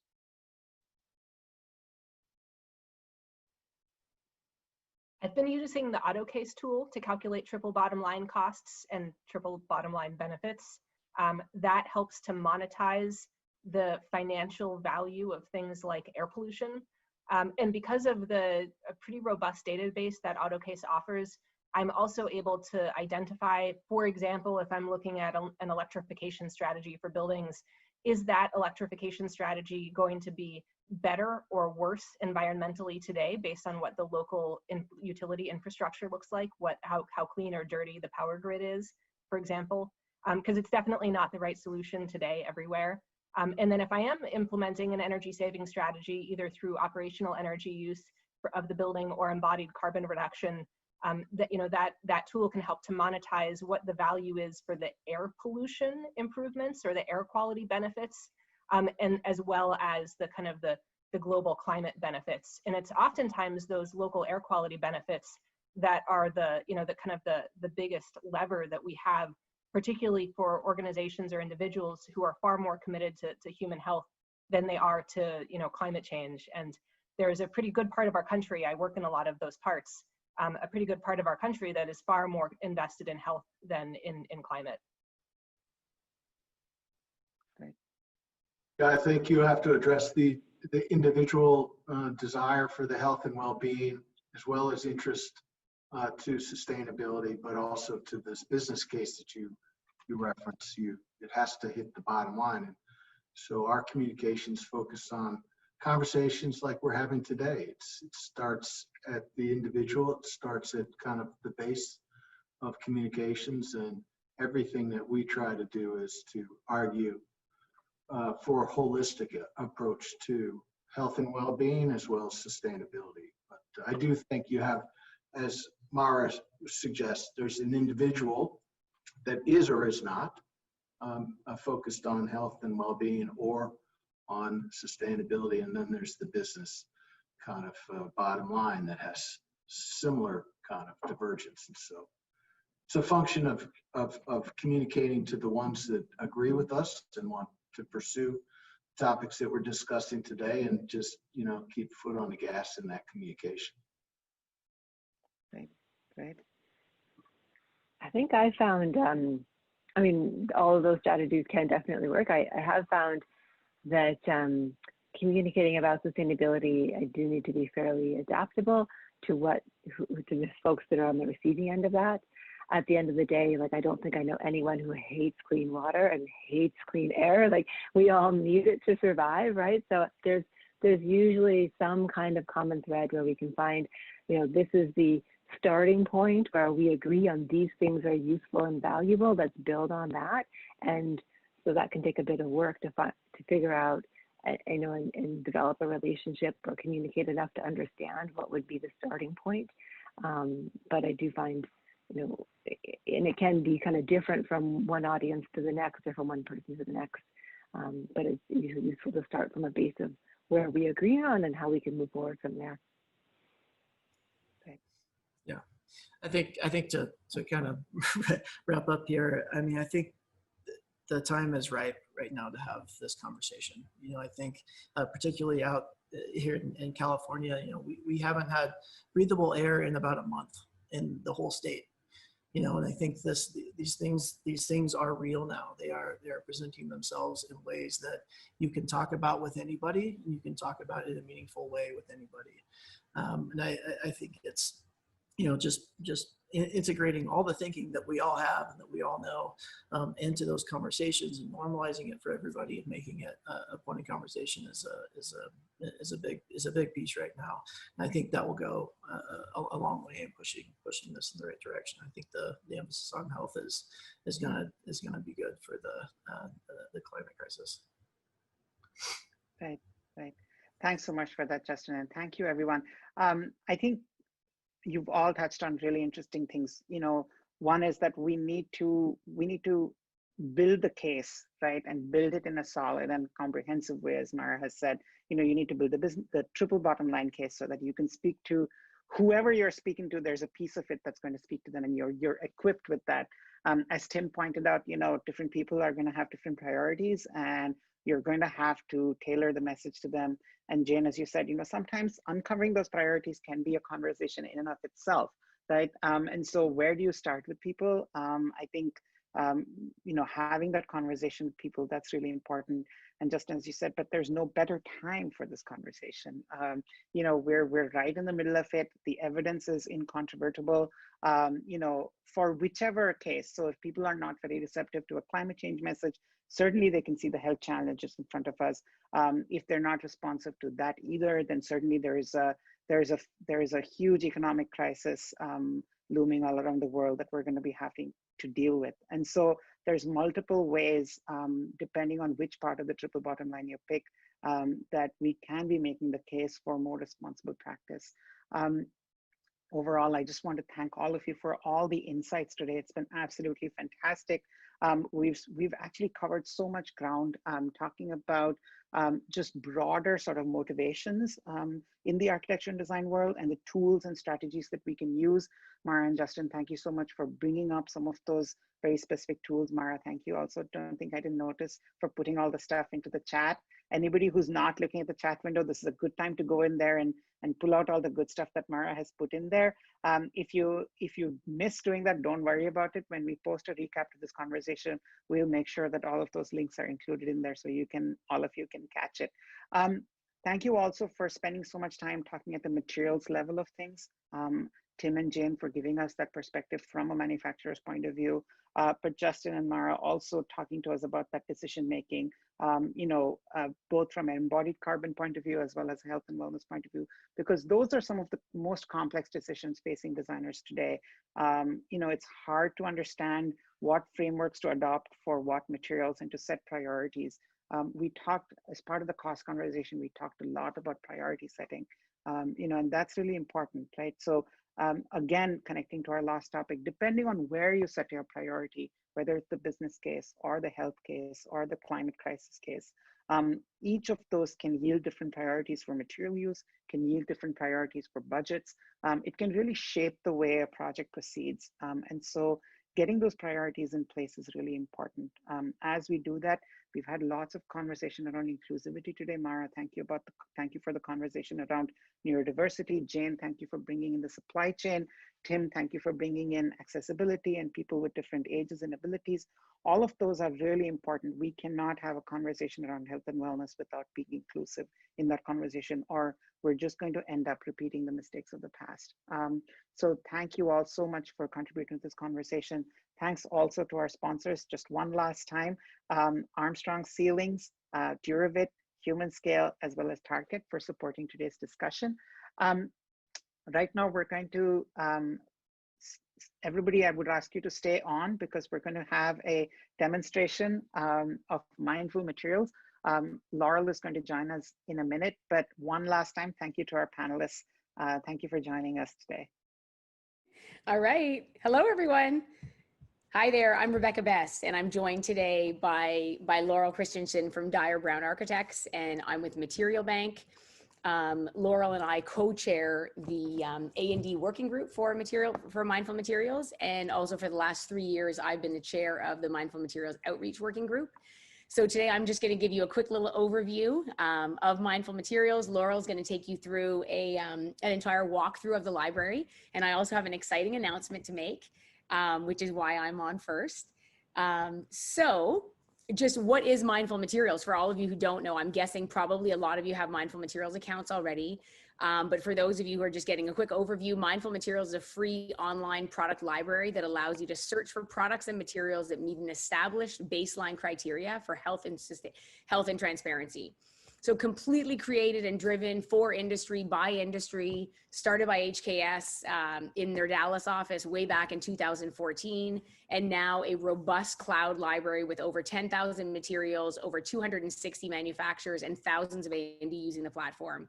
I believe actually that all of the sponsors in this series are actually mindful material manufacturers. So that's great. You can find all their sustainability data right in mindful materials.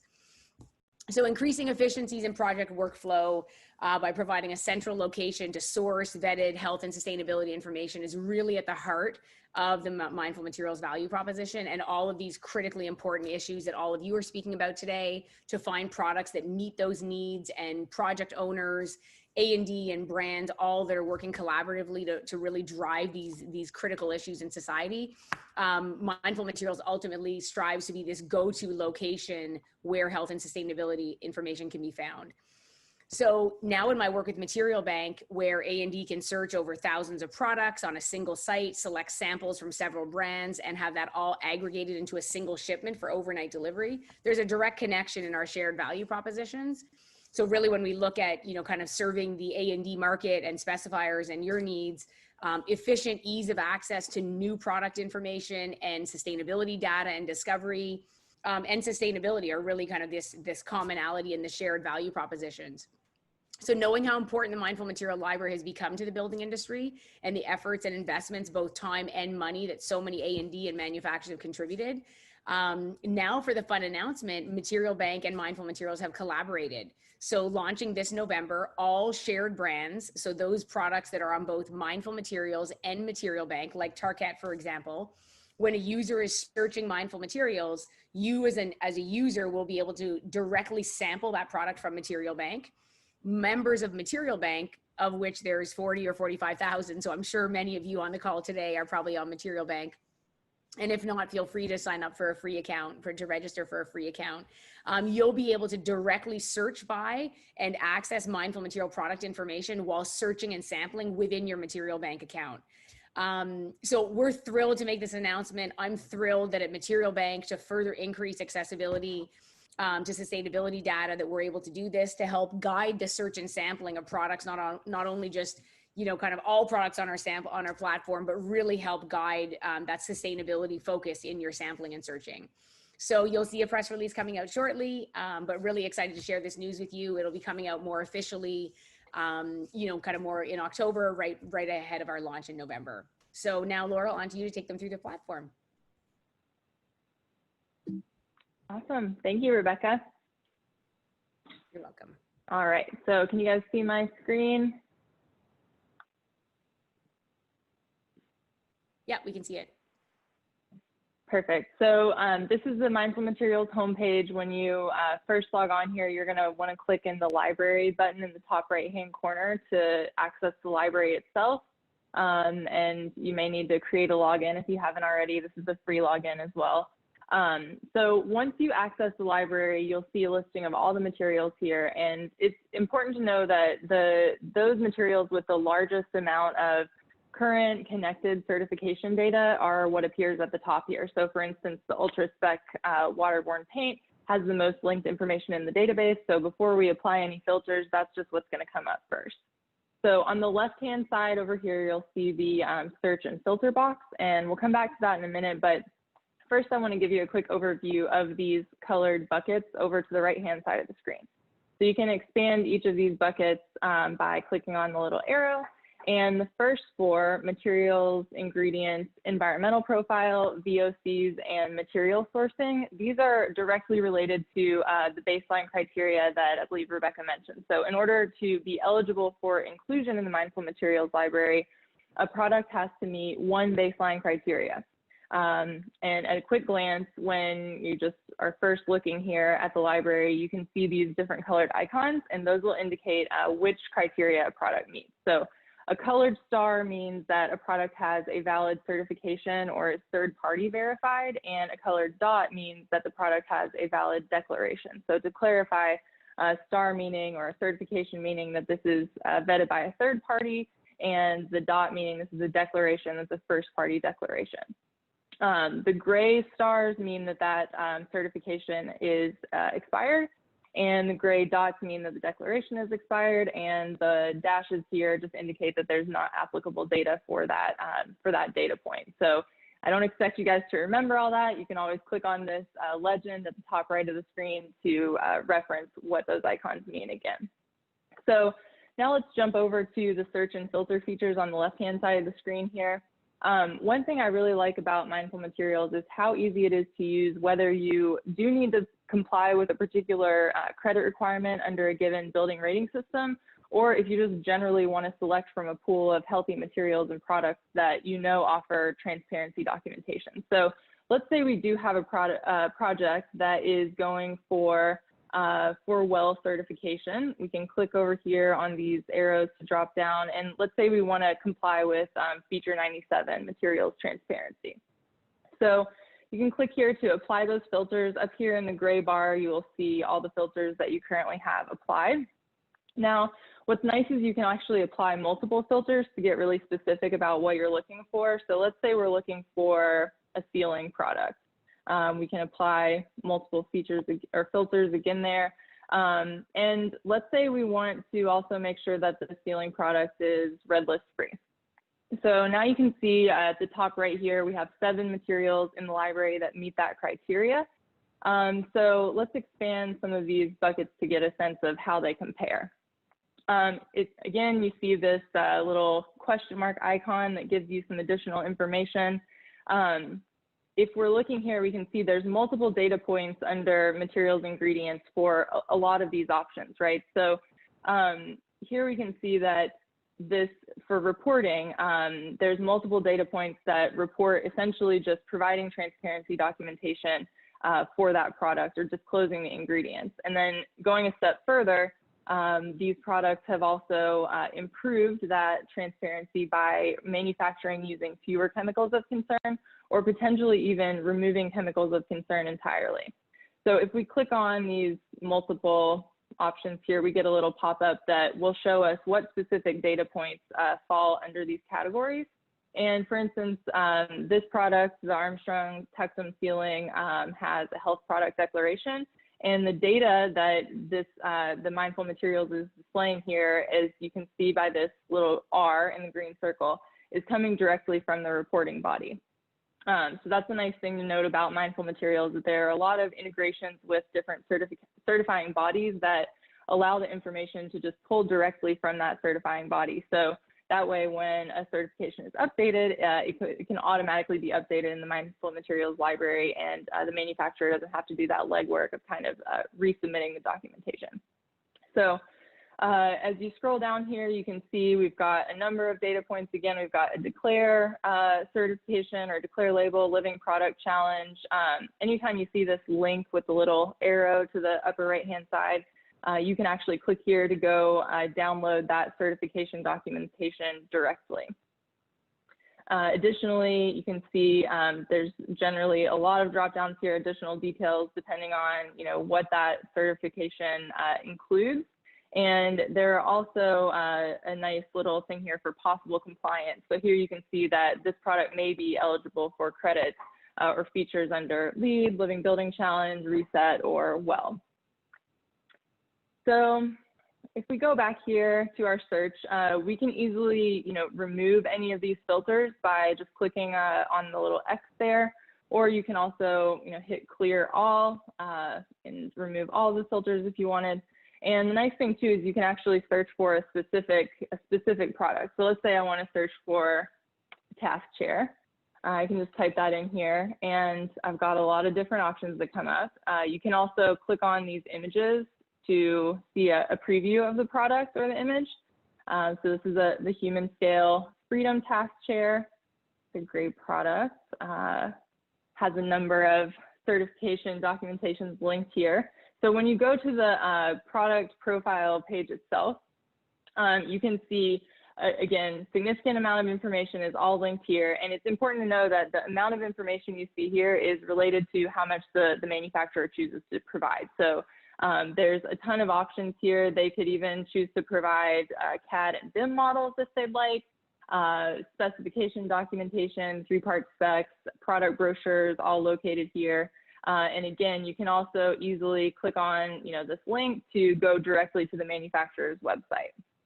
And as Rebecca mentioned, with this announcement of our integration with Material Bank, once this launches, on this product page is where you'll actually see those that link to, if you'd like to sample, like say you come find this product or material through Mindful Materials and you want to order a sample specifically based on that sustainability criteria. You can actually do that just directly through the product profile page here, and it'll take you directly to Material Bank in order to order that sample. So we go back to the library. Now that we have a kind of a basic understanding of how the interface works and where to access what data, I want to jump back to these buckets that I mentioned really quickly, and specifically those baseline criteria. So I think there should be a link in the chat that gives you some more technical data on those baseline criteria, but one common misunderstanding that we hear a lot is this perception that Mindful Materials is another certification. So I just want to reiterate that that's not the case. The link with the baseline certification information will give you a laundry list of certifications that serve as that baseline criteria, like Declare labels, LEED V4 compliant HPDs, Living Product Challenge, Cradle to Gate at a minimum LCAs, emissions testing data, and more. So when we say a product is a mindful material at the most basic level, that just means that it meets one of these criteria. So that's where those filters really come in handy to help you find those materials that meet the criteria, and the priorities, as the panelists were discussing earlier, that you and your clients and your project teams have established. So quickly looking at these buckets, similarly, I showed you these, if you hover on materials ingredients, you can kind of see some additional information there. I just want to give you a heads up about some additional integrations that are coming further down the line. One of those is related to carbon. I heard a number of mentions of the EC3 tool throughout today's discussion. So this is where, when we do get that integration launched, this is where you'll start to see connected data related to the EC3 tool under the environmental profile bucket. And lastly, again, to just touch on some of the topics that the panelists were discussing earlier, social responsibility is an additional bucket. It's currently not part of the baseline criteria, and as you can see, this is something that's in process. But I would say that the Mindful Materials Collaborative and many of our users do believe that social responsibility is an important consideration in product and material sourcing. So this bucket is in development, and as Jane touched on, this really will look at the impact of products and manufacturers on those who come into direct contact with them, like the installers, indirect, like including other employees of the company, and the impact that the product or material has on the community or communities where it's sourced, produced, and assembled. So that kind of concludes the live demo. I'm happy to answer any questions, but in closing, I just want to say that the more content the Mindful Materials Library has, the more valuable it is to you as users. So in addition to encouraging everybody here to use the Mindful Materials Library, I also want to encourage you to kind of become advocates for the platform as well. So this really is an industry-led initiative, and when specifiers tell manufacturers that they're prioritizing products listed in Mindful Materials, manufacturers listen. And our goal is really to send a strong market signal that transparency documentation is important, and we really can drive that market shift towards sustainable, transparent products, as the panelists were speaking about earlier in today's session. So we do have a big goal this year to almost double the size of the library. We have 20K by 2020 is our hashtag for this campaign. And if you visit jointhemindfultransformation.com, you can learn more about that and how you can get involved. That's wonderful. Thank you so much, Laurel, for taking us through that. And very exciting news there about integration with Material Bank as well as integration with EC3 and other tools. We have a question here. We have a couple of questions from Daniel Guick.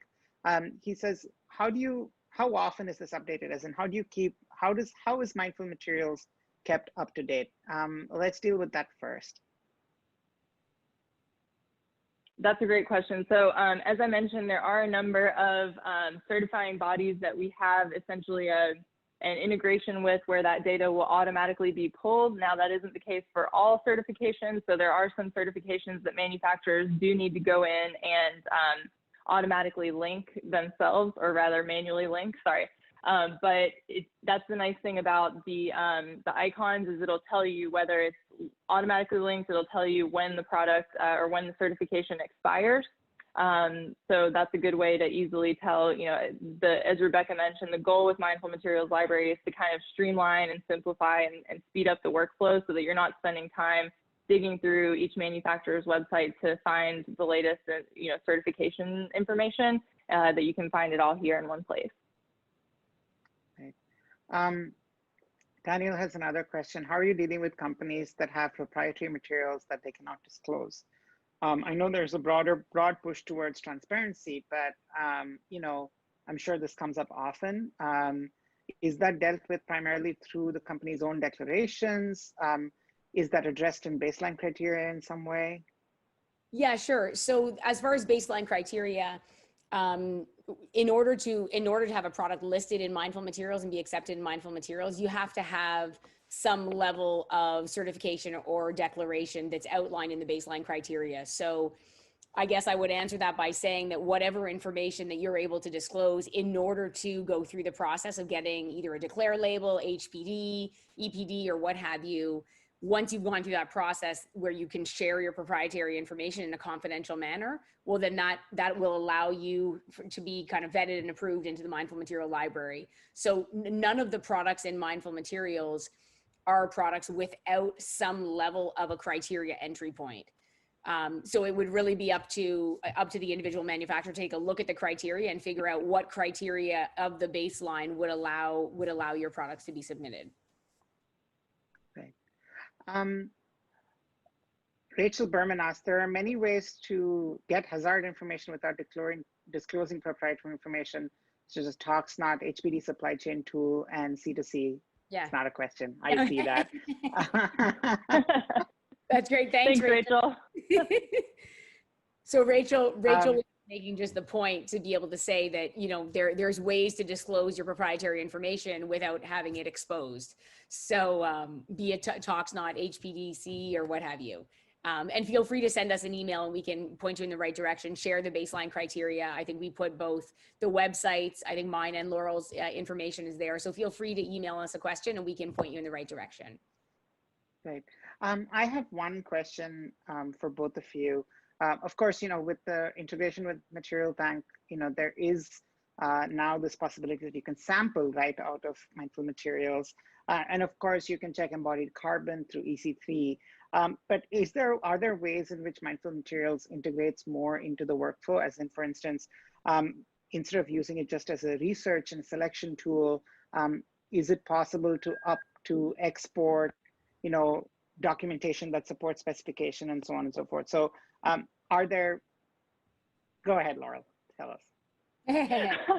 This is a leading question because there is, and I think we could probably do a whole nother demo, but if you are in the Mindful Materials Library, you can get kind of a taste of this feature. In the top right-hand corner, there's a button that says Save Selection.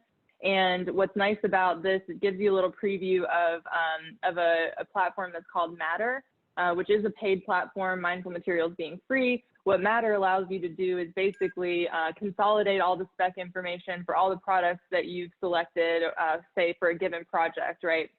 And share that with your team and also share that externally with collaborators like clients or GCs.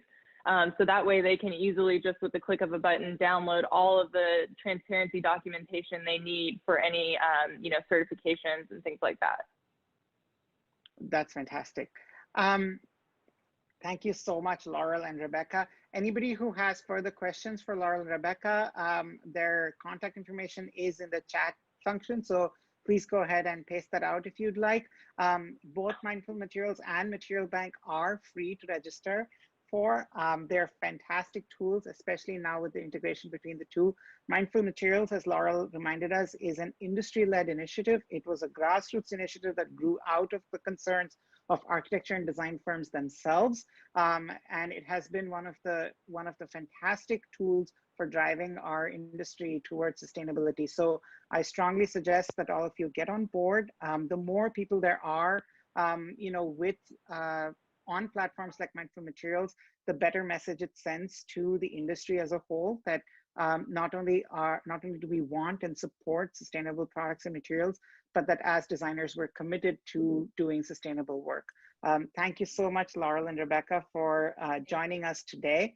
I'd like to thank all of our speakers and panelists again. One last time, Melissa Baker from USGBC, Tim Schroeder from Duravit, Jane Abernathy from Human Scale, Justin Glover from Lord X Sargent, Mara Baum from HOK, and of course, Rebecca from Material Bank, and Laurel Christensen from Mindful Materials for this wonderful session today. Thank you so much for pointing out all the ways in which health, wellness, and sustainability intersect, and how they have huge impacts on resilience, equity, and a lot of other things that we care about in order to make sure that we have not just as less of a negative impact on the environment as possible, but also as much of a positive impact in people's lives as we possibly can have. Thank you all so much for joining me today. Just a reminder, our Metropolis Perspective Sustainability Series continues tomorrow with a discussion around learning to design full circle. We're going to talk about circular design strategies. We're going to talk about closing the loop, and we're going to talk about how architecture and design can go from, you know, pulling materials out of the earth and sending them to the landfill to really looking at regenerative design strategies. So please join us for that tomorrow, same time at 3:30 p.m. We will also have an amazing keynote by George Bandy Jr., who's been a sustainability leader at groundbreaking firms such as Interface and Mohawk, as well as on the boards of the USGBC and the IIDA. We will also have a tool demonstration of Tally, which is a fantastic life cycle analysis tool that will help you assess the impacts of your project through their entire life cycle. And Cunningham asks, are you linked in at all with Parsons New School Healthy Materials Lab? Yes, and we are.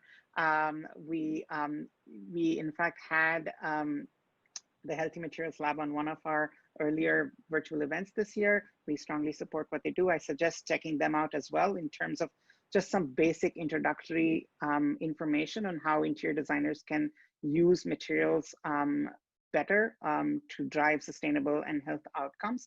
Healthy Materials Lab at Parsons. We'll have a link put into chat for that. This was a fantastic discussion. Please do join us tomorrow. I should also mention that today's discussion will be broadcast on DesignTV by SANDOW, which means that it will be available on our website, Metropolis's website that is, as well as Interior Design's website and our Facebook pages during this week on Thursday as part of our health and wellness focus on DesignTV by SANDOW. So please look out for that.